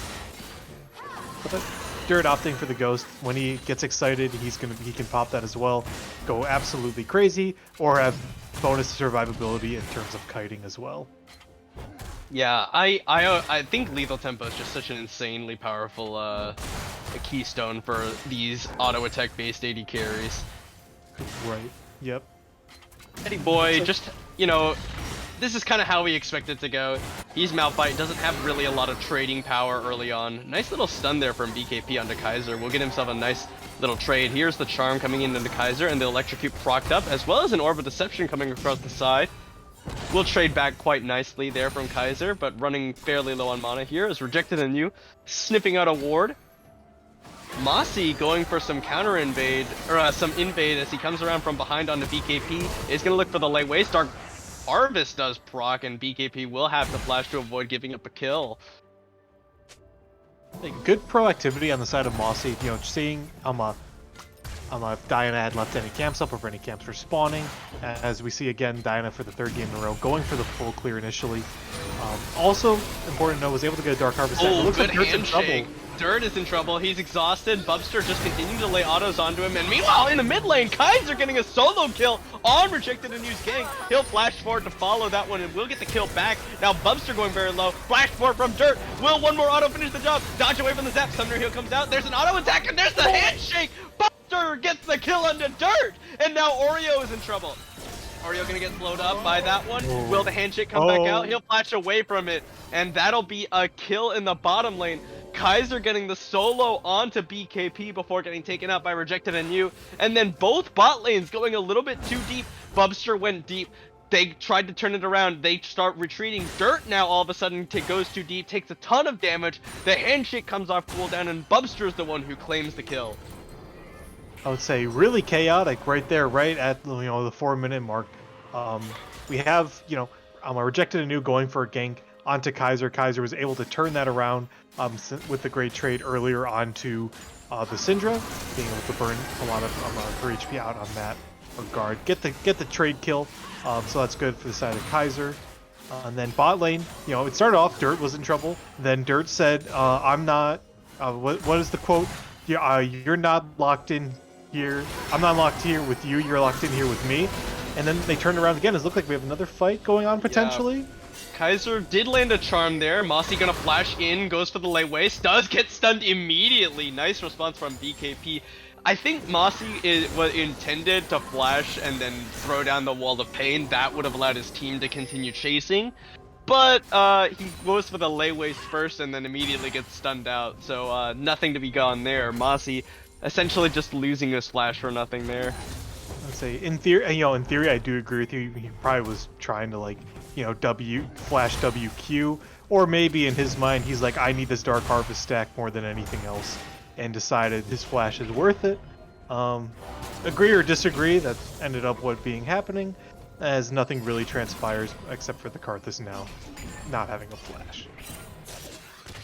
Yeah, and now you see how much respect Oreo Murder and Dirt are paying. The wave is coming towards them anyway, so they can play back this far, but the threat of Bubster just rooting them with the auto attack and then the handshake coming out from Ward Box is threatening enough that they have to play a little bit farther back.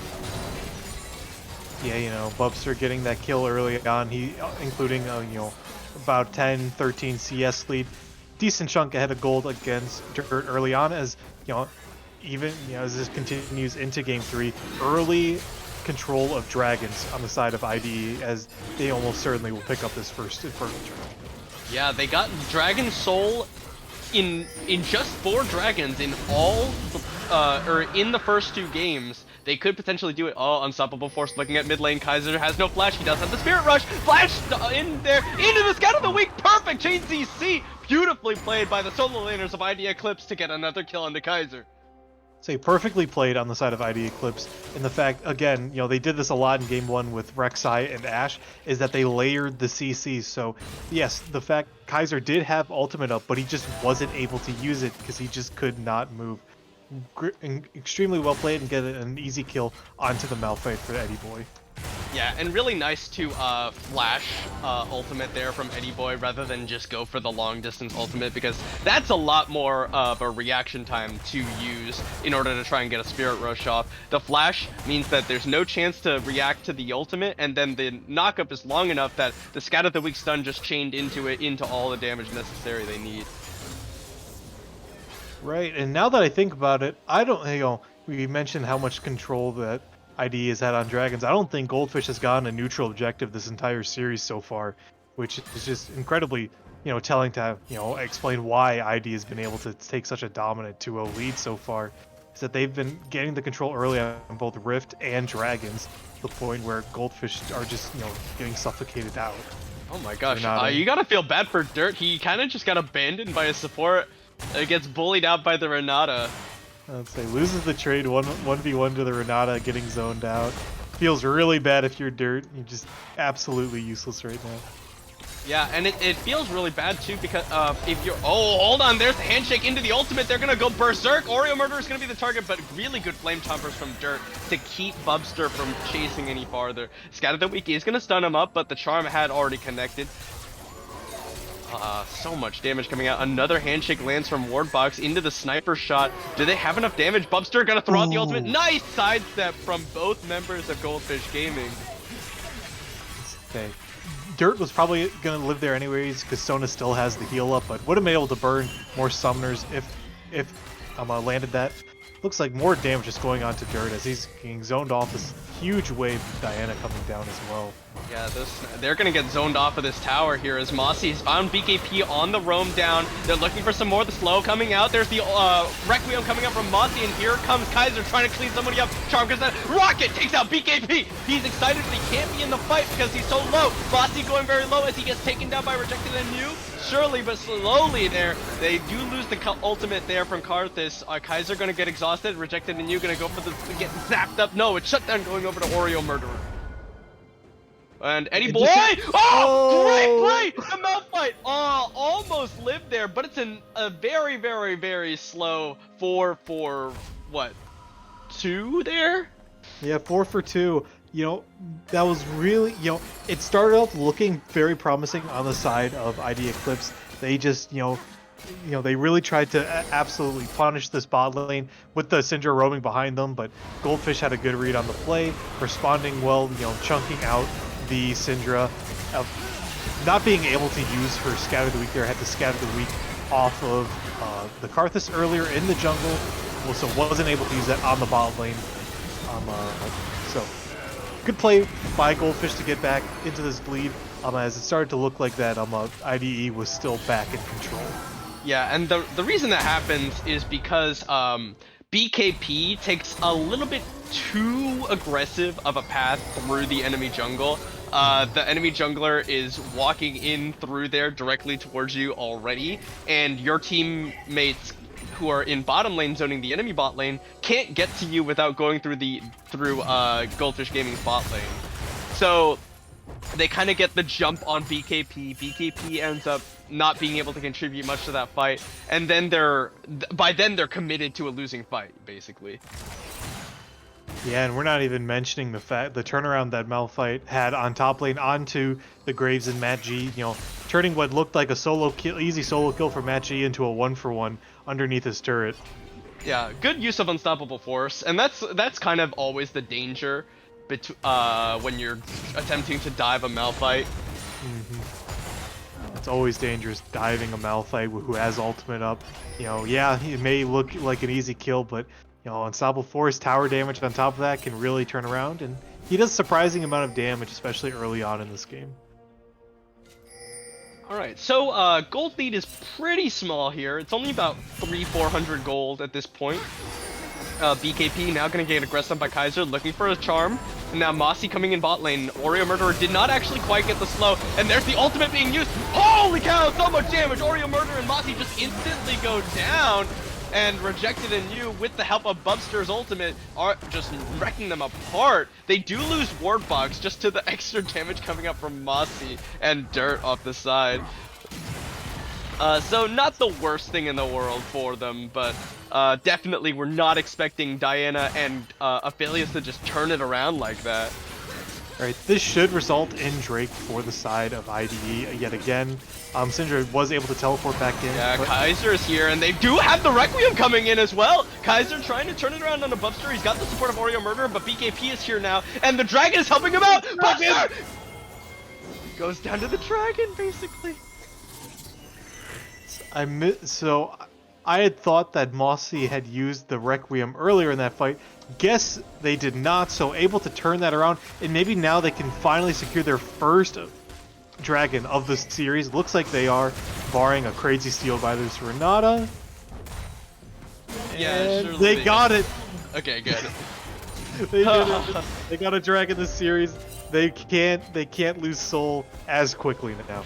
Yeah, that does. Oh, Wall of Pain gonna come out. Mossy gonna get chagged there a little bit, and they're not gonna chase any farther. BKP does still have that unleashed power available to just annihilate somebody, should they wander a little bit too close. Yeah, really hard to get a gank off. When you don't really have any gank assist other than, Kaiser who's not in lane and Sona who doesn't have flash. You can throw down the wall. Syndra still had Scatter the Weak. Didn't even need to use that to get out. Just going around anyway, going over to this top side. Yeah. Alright, Scout of the Week is going to connect as well onto Kaiser. He's going to Spirit Rush forward now. He's got the support of his support. And there's the Crescendo off the Charm. Beautiful play. And there's the Chain CC. Now, Rejected New going in onto Kaiser. Doesn't have the damage necessary to kill him through the Sona. And now Kaiser ready to turn it back around. Another Charm going to connect. Do they have it? Rejected New will flash away. Kaiser flashing that Mastery.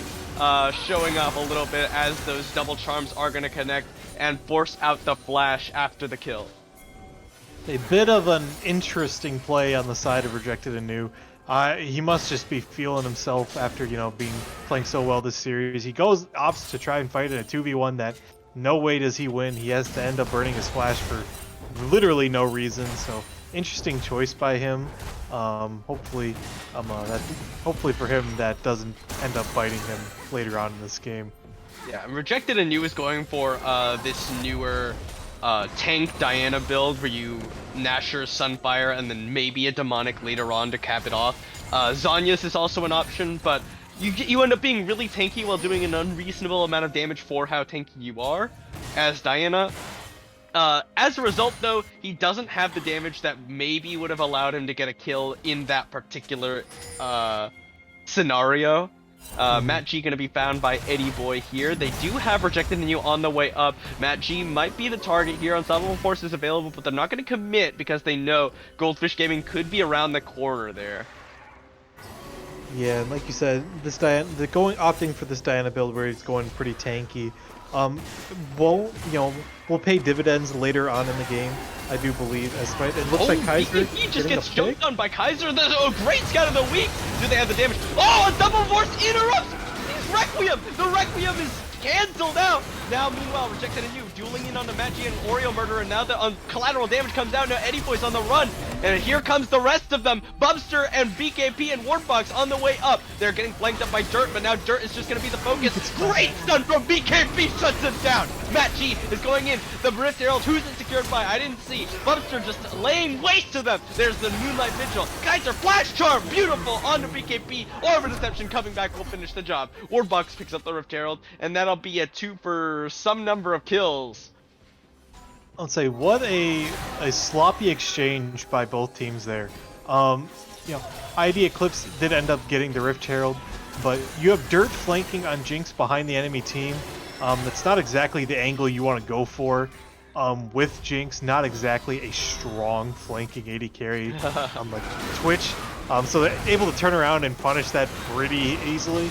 But well played on both sides, starting off with interrupting the Requiem by Mossy, but as well as Kaiser coming in helping clean up later on in that fight. And that rocket from Dirt was almost able to pick up a kill. If he had actually gotten that kill in the Malphite, that actually could have been an okay flank angle because he would have had the extra move speed and attack speed from Get Excited. Right, yeah, no. I didn't even notice that initially, but yeah, definitely would have been able to maybe at least have a better chance of maybe cutting that out, but unfortunately, Malphite lived on, 2 HP and wasn't able to get that reset going. So, another dragon is coming up in about 40 seconds here. Bubster looking pretty good. I'm interested to see what he's building into here. He's got the Kaiser gonna find Rejected. He's got the Gale Force and then he's got a Vamp Scepter. Is that gonna be... I don't know. Like, the only things that build out of both of those items are like Bloodthirster and I think Mercurial Scimitar? If I'm not mistaken. I'm guessing he's going for the Bloodthirster. He probably wants that. Oh, Mossy flashed into the wall of pain and just instantly gets annihilated! Okay, Oh, it's a little questionable there from Mossy. I'd say Flashing didn't have for the the wall backing of of his team. Just flashed in like that in a chokehold where just gets stunned up and can't do anything. Gets his Requiem off, but again, they trade over this dragon. Guess one of the bright sides is Matchy gets more time to get solo gold and solo XP and some damage on the turret before Syndra can roam up there and respond. But not a great play, in my opinion, by Mossy to not only burn the flash, but to give up the Drake so easily as well. Yeah, now Bubster might be collapsed on. Oh, good handshake, but it's a little bit too late. He will, Bubster going in! Gets the Gale Force in. Kaiser's gonna be able to survive with the help of the healing from Oreo Murderer, but now Eddie Boy going in. Dirt is gonna get a kill. Meanwhile, BKP on the top side getting a kill. Dirt now getting excited, just gonna jump in onto Eddie Boy. This takes a long time to kill the Malphite. Nice sidestep on the Zap, and he'll be able to walk back away, but it's a 3 for 2 across the map. Something BKP looking for Scout of the Week stun. Here's the Wall of Pain, and Mossy just gonna go in. Scout of the Week pushes him back away. Mossy gonna back away. He doesn't have the Requiem available, so unfortunately, it will be BKP surviving with ever so low of an HP bar. Something I've noticed this game especially is that it's very much so Goldfish who has been more punishing to the side of IDE for their misplays and getting caught out with numbers advantage. A lot more times this game have we seen IDE getting caught out and jumped on by Goldfish who has numbers in certain situations getting picked off. That's leading to advantages like this. So good response by them, but would have liked to have seen this earlier on the side of Goldfish Gaming, and would like to see IDE maybe clean it up a little bit more after having success with how they've been playing. Yeah, that was so that all started because Wardbox took a little bit of a greedy path, and then Kaiser ends up just like advancing towards him and then charming him up. They knew he was gonna die, but I think Wardbox and Bubster got in their minds like, hey, we can revive him if we kill the Ahri. So that's what they went for. You saw Bubster Gale Force in towards the Ahri, attempt to get that kill. They weren't able to do it because they have Sona healing, and then they just die. Unlucky. just let the Renata die. It's okay. Yeah, but it's like you said, just like greed on the side of IDE that's leading to these advantages that Goldfish are pouncing on, and you know, good on Goldfish for taking advantage of these opportunities that IDE is serving them up. But IDE, you know, I get you've been dominant these first 2 games, but you can't take your foot off the gas. These are the, you know, the reigning champions for CCS Plat. You know, you think they're just gonna roll over and die if they're down 2-0? Absolutely not. Yeah, Kaiser Uwu is gonna go in. They've got the Requiem as well to back him up, and it does get the assist here. Now, Eddie Boy fighting up on the Mad G, but he did just take a little bit of Requiem damage here, but Rejected Anew is here. There's the slope and Seismic Shard. Are they gonna use the Unstoppable Force? Yes, they will, just to make sure that everything lands. He flashes, he gets pulled back in, and that's gonna be Mad G going down. Oh, Matt G, what are you doing? Why are you flashing there? You're gonna die no matter what. Just save your flash for another day, man. And this is so unfortunate. They tried to go for the Baron as well to punish that one, but Eddie Boy ready to come back up with the teleport and help his team contest it, and they immediately have to pull off of it. Yeah. Yeah, Matt G is not. He's a big suspect of wasting his flash. You're guaranteed to die there. But yeah, you just, you know, you gotta realize, you know, you're not gonna live here. Save your flash for another day, so now they can even punish that further without needing to dedicate as much CC into that. I just, you know, it's just really, really sad to see that has happened multiple times this series now. Yeah, and Dirt is gonna have a similar issue as he had last game on the Draven, up against Scion. He's got Kraken Slayer PD. He doesn't have a Lord Dominic's Regards, which means that Eddie Boy is just gonna be like an unkillable for at least another item, you know. This is really rough for them, and the Bubster has the luxury. He's allowed to go for things like this Bloodthirster, give himself more survivability because there's no true tank on the side of Goldfish Gaming. The Malphite is something that really hampers the enemy AD carry quite a bit. Nothing like that stopping Bubster from going for these kind of more luxurious items. Yeah, because of how Goldfish decided to draft going like Graves top lane. Matt G gonna get scattered the weak stunned. Oh, they're gonna actually try and turn it around. The Requiem is gonna be popped here. Matt G, collateral damage. Oh, he's gonna be able to get out, but we'll see what happens here. Unstoppable Force is available if Eddie Boy wants to go for this one. They're all grouped up here in the mid lane. Monty! There's the Monty going golden. His BKB comes around the side. Monty gonna flash over the side here. Goes Jet jumped on by Rejected Anew. The Super Mega Hot Rocket has already been used and it goes wide. Goldfish Gaming just loves burning flashes for no reason. Again, Mossy, why are you flashing away from the team as Karthus? Like, you could have at least gotten maybe some chip damage with your E. If anything, maybe if you're trying to turn the fight, but just no need to flash there. Just save it for enough fight where you could use it. Kaiser was looking for somebody, but he found the absolute worst target, the tank. Eddie Boy is able to just chase him off as his team finishes off the dragon, but they trade a tower in the mid lane in exchange. Oh, Flash Handshake comes in, but the charm to follow. Kaiser is going to come Spirit rushing back towards the team. The Flame Chopper is actually going to turn it around, go for a BKP. Oriole Murderer in the backside is getting jumped on, and he will get taken out over the side by Bubster. Kaiser just running interference on the side here. Ignite onto Eddie Boy. Kaiser Uwu now getting focused down by Bubster. He'll get shut down, but Dirt is getting excited. There's the Zap going wide. There's the shield coming out. Eddie Boy going very low, but there's just no damage available. The rocket blocked up by Bubster, and Bubster is just playing shield for his team. I'll say, super feels bad if you're Dirt. You don't get either of those kills there. They're both on 1 HP, but that's the power of them being able to go tanking. You know, he opted for the PD second. You know, if he had lower doms, maybe he can get those kills, and he can, you know, turn that into 2 more kills, maybe a third onto the Bubster. unfortunately. I love how going to be Kaiser getting plays knocked. this one, kind of on the outskirts of this fight, and he's distracting. He does actually make a mistake and die randomly to Bubster there, and then you're so sad if you're Dirt watching those 2 kills run away at that HP bars. Yeah, Kaiser did a great job distracting the backline, getting onto them. Fortunately, he does die, giving a big shutdown over to the Aphelios, who you obviously don't want to see that gold going to if you're Goldfish Gaming, but that gave Dirt time to allow to really try and take over a fight. Yeah, like you said, super feels bad if you're Dirt. Maybe could have turned that into an even bigger play if you're able to just get one more auto off. That being said, though, this is a net positive play for Goldfish Gaming. They're up about 2,000 gold now. And remember, the next 3 games are must-win games for Goldfish Gaming if they want to remain in the Classic Championship Series. Yeah, no, they really need to buckle down and focus up. ID Eclipse is on Soul Point yet again. It seems like this series, so definitely don't want to give that away. Fortunately, it's not as strong of a dragon as it has been for Mountain Soul the past 2 games. Matt G actually doing fairly well here. He's got his own LDR, and here's the Requiem going to be used. It's not going to be enough to take out Eddie Boy with, Mossy having not very many items right now, actually.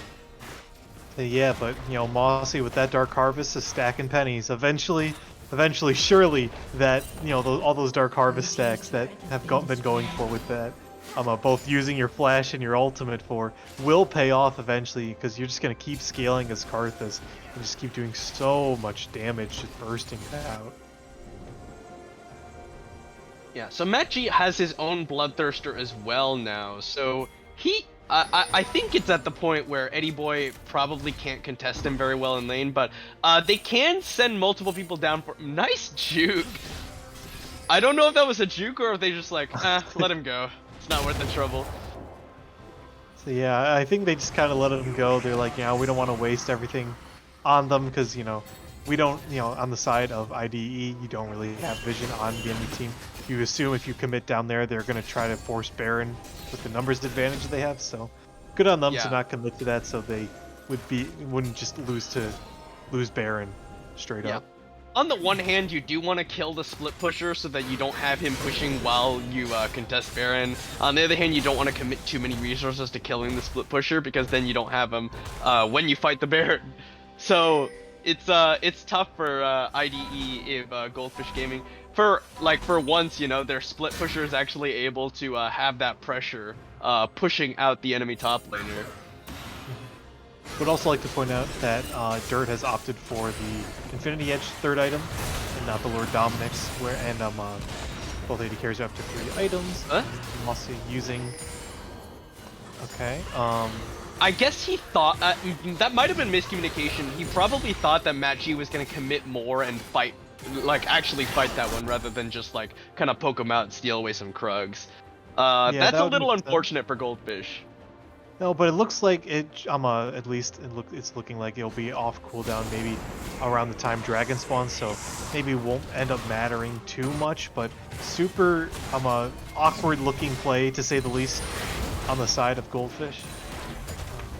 Looks like Goldfish has the inside track on this dragon currently.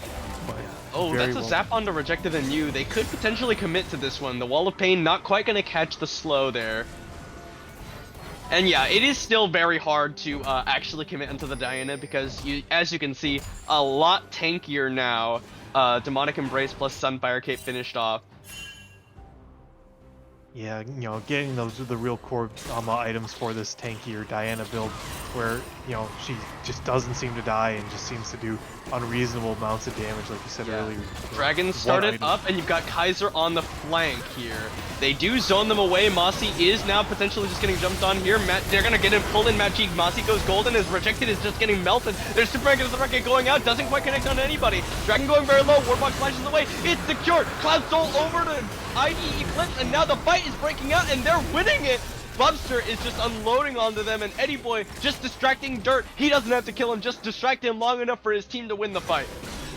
And that most likely will result in either tier 2 or Baron for the side of IDE. They get the dragon Diana, after going on to the Karthus, once Zhonya's decided to focus down the dragon, make sure to secure that and get soul point for their team. They are now just absolutely melting this Baron, and will be taking a back in the driver's seat, despite being at a gold deficit actually. All right, so Baron and Cloud Soul secured by ID Eclipse. That is Dragon Soul in 3 out of 3 games so far for ID Eclipse. Goldfish Gaming not out of it. They actually still hold a gold lead, less than 1k, or just over 1k. Oh wow. Oh! That didn't actually break his recall. He broke his recall because he thought his recall got broken, but they don't know. They actually don't know. Oh no. Oh, you hate to see out it. of the week. BKP, Unleashed Power, thrown down. Does he have the damage? No! And now he's dead! Oh, you hate to see it if you're the Cinder there. You've been getting bullied this entire game by this Ari of Karthus, and you think you finally get your revenge. I didn't know he was going in. He's gonna jump in with the Oh ultimate, my and he God. just takes him out. Mossy and Kaiser going down, and Teleport Matt G may have just killed himself, using the collateral damage to run. He's slowed up. He's going to try and turn down some damage. He's getting healed up by Oreo Murderer. Good crescendo, but the Unstoppable Force is going to be used to pick up the Sona. Flashing over the wall, but he's slowed up, and they'll be followed up. That's going to be ID Eclipse taking out 4 members of Goldfish Gaming. I was saying, well, it won't be game just yet. It's looking, it already was looking grim with that, huge Drag Soul Baron play for ID Eclipse. Now they're going to be able to get Inhibitor, and they're going to have a very much of a chokehold back onto this game. And this is really smart by Eddie Boy. When you have this small of a minion wave, but you can end regardless, you tank it. Well, I guess they're not going to go for the end here. I thought they were going to go for the end potentially, but yeah, no, death timers are not quite as long as I thought they were, so they're all respawning now. They'll just go for some low-hanging fruit in the form of this tier 2 tower. Yeah, either way, about a 3k gold swing in favor of IDE now. Seem to be firmly in control of this game, and now we got GFG back on the ropes. Most likely now going to be looking for maybe a Hail Mary play. Yeah.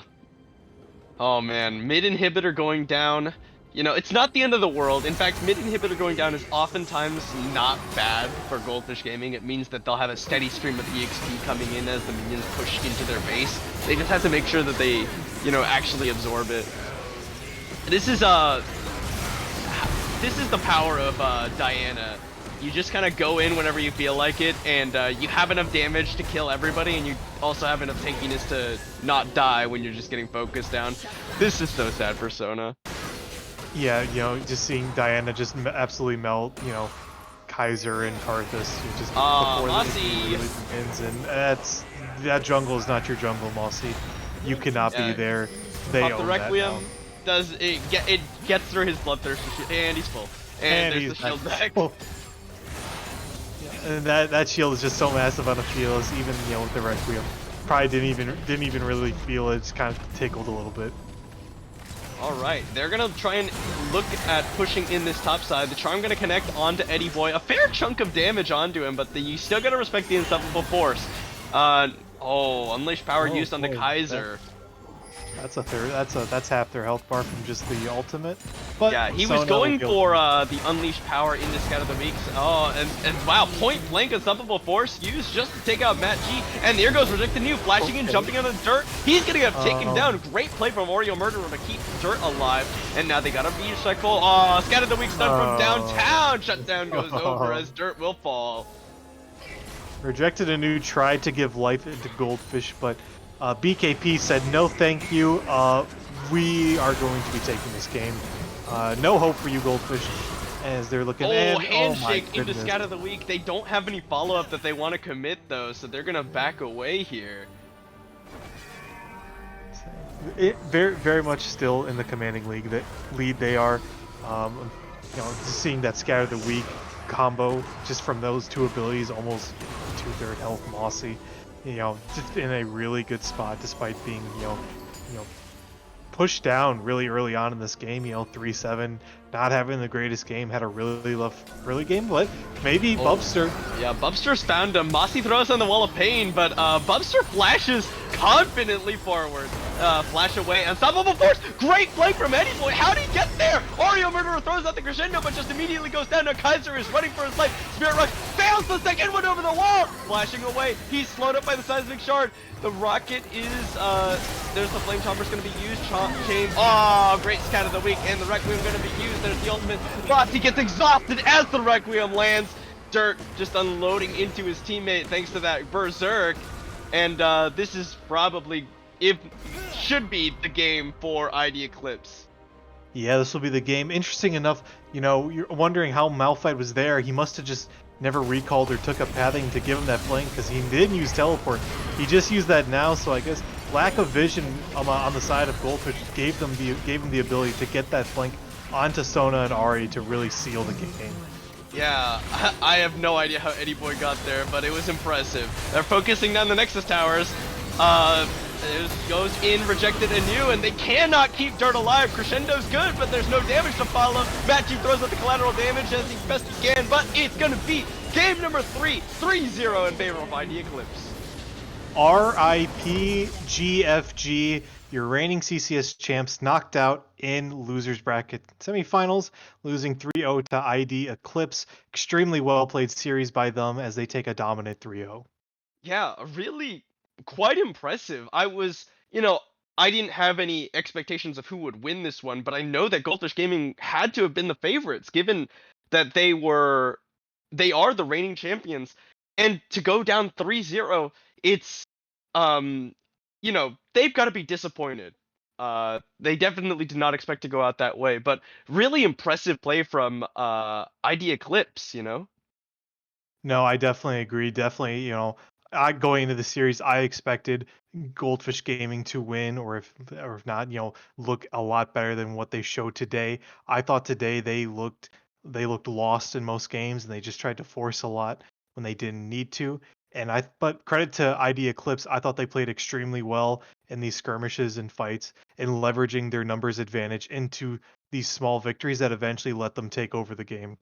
And so, just from where you're sitting, Silver, who do you think was the MVP for this series for ID Eclipse?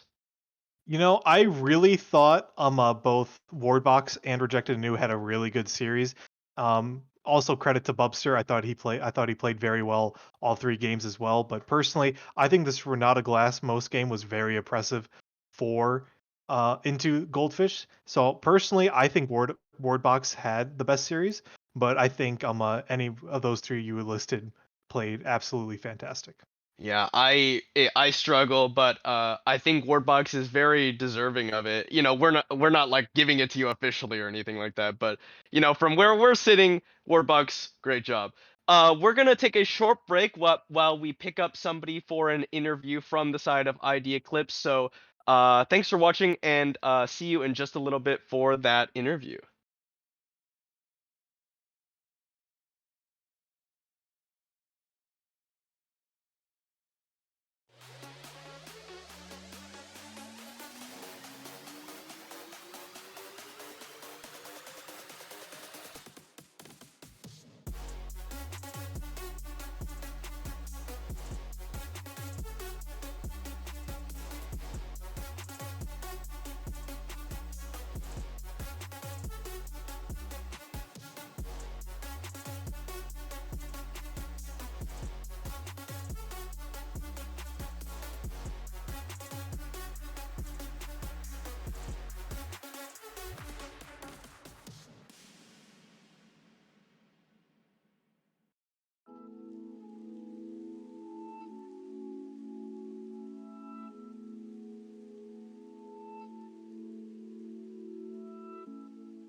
Internet, hello and welcome back. We just finished off with ID Eclipse taking the victory 3-0 over reigning champions Goldfish Gaming.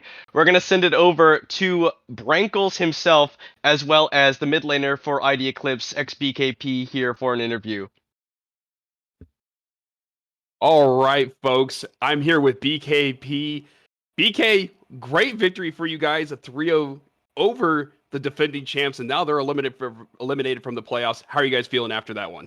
Oh, feeling fantastic. After the loss in the regular season to him, we were like we were out for revenge and blood for these guys.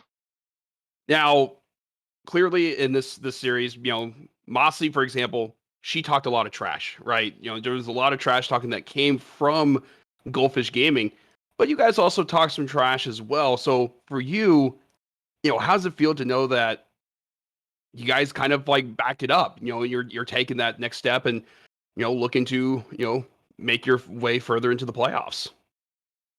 I mean, feels good. I respect like their whole team. Obviously, the banter is just kind of a fun thing. Only person I'm glad we actually beat was Matt G, because that man was running his mouth last time we played.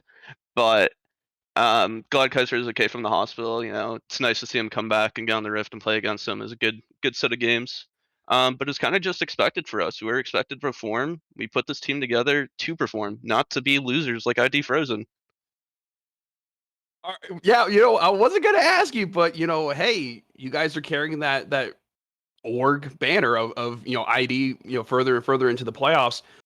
You guys do have a steep challenge in this next, your next opponent, whoever that ends up being. For you guys, what is something that you're looking forward to, bouncing back after, because you guys were in the losers bracket? Honestly, I want to play against Glaive again. I think that series was kind of a shit show, to put in the most blatant terms. Kind of rough series from both of us. So running it back, playing them in the losers finals, and then playing against my boy Hasm, ex teammate, for Thursday finals. That's kind of the goal looking forward. All right, well, just a couple more questions for you, BK, and what point did you guys feel like this was in your control? Like you guys had this in the bag and it was going to be a sweep? I think since the second game after we won, we're like, damn, this team is kind of overrated. They're not doing too good. They have some good pieces. They're just not working together. Um, and I think just coming into it, we had again high expectations for the team and our players. All right, hey, final question for you. You guys still have another series in the losers bracket, whether it's Glaive or Dorado, but for you, BK, what's so special about this roster, about this team, and since you guys have come together and you've made a pretty great run in the playoffs? Special about the team. Honestly, I think every player is gifted at their role. Um, Shout out to our jungler and top who got ranked in the bottom two. I guess that's not working out too well for Flay. Yeah, fuck you, Flay. You're on a bozo ass league. Um, but honestly, I think everyone on our team is solid. We have a gold support player, and we are in the losers semis, or going to be in losers finals. Um, I think that says a lot about this Mickey Mouse league. All right, well, BKP, thank you so much and congratulations on the sweep. We're going to head back to the desk with the casters to close this one out. Thank you, Brankles. And from us as well, congratulations, BKP, for your victory here and the rest of ID Eclipse as well. Yeah, so for everyone here, definitely is a shame for all of us to see, Goldfish Gaming get eliminated, but that just leaves room for a new champion to rise. It could be ID Eclipse. You could have just watched what may have been like the real finals, you know what I mean? Silver. Yeah, no. ID Eclipse looked real good going into it, going in that series, and hopefully they continue this momentum, and maybe they'll can still make their way into platinum finals. We'll just have to wait and see. But it was a great series by them, and it looks like GFG's season is over. Yeah, but in any case, I believe that the series between Dorado Gaming Gamma and Glaive Bingus is still currently going on over on twitch.tv/CCS_LOL. we're going to be sending you over there as soon as this stream wraps up. But if not, go ahead and head on over there yourselves. And then tune in tomorrow and I believe next week for continuation of the Classic Championship Series. I've been Asian A2. This has been Silver. Thanks for watching, everyone. You've been great, and we'll see you next time.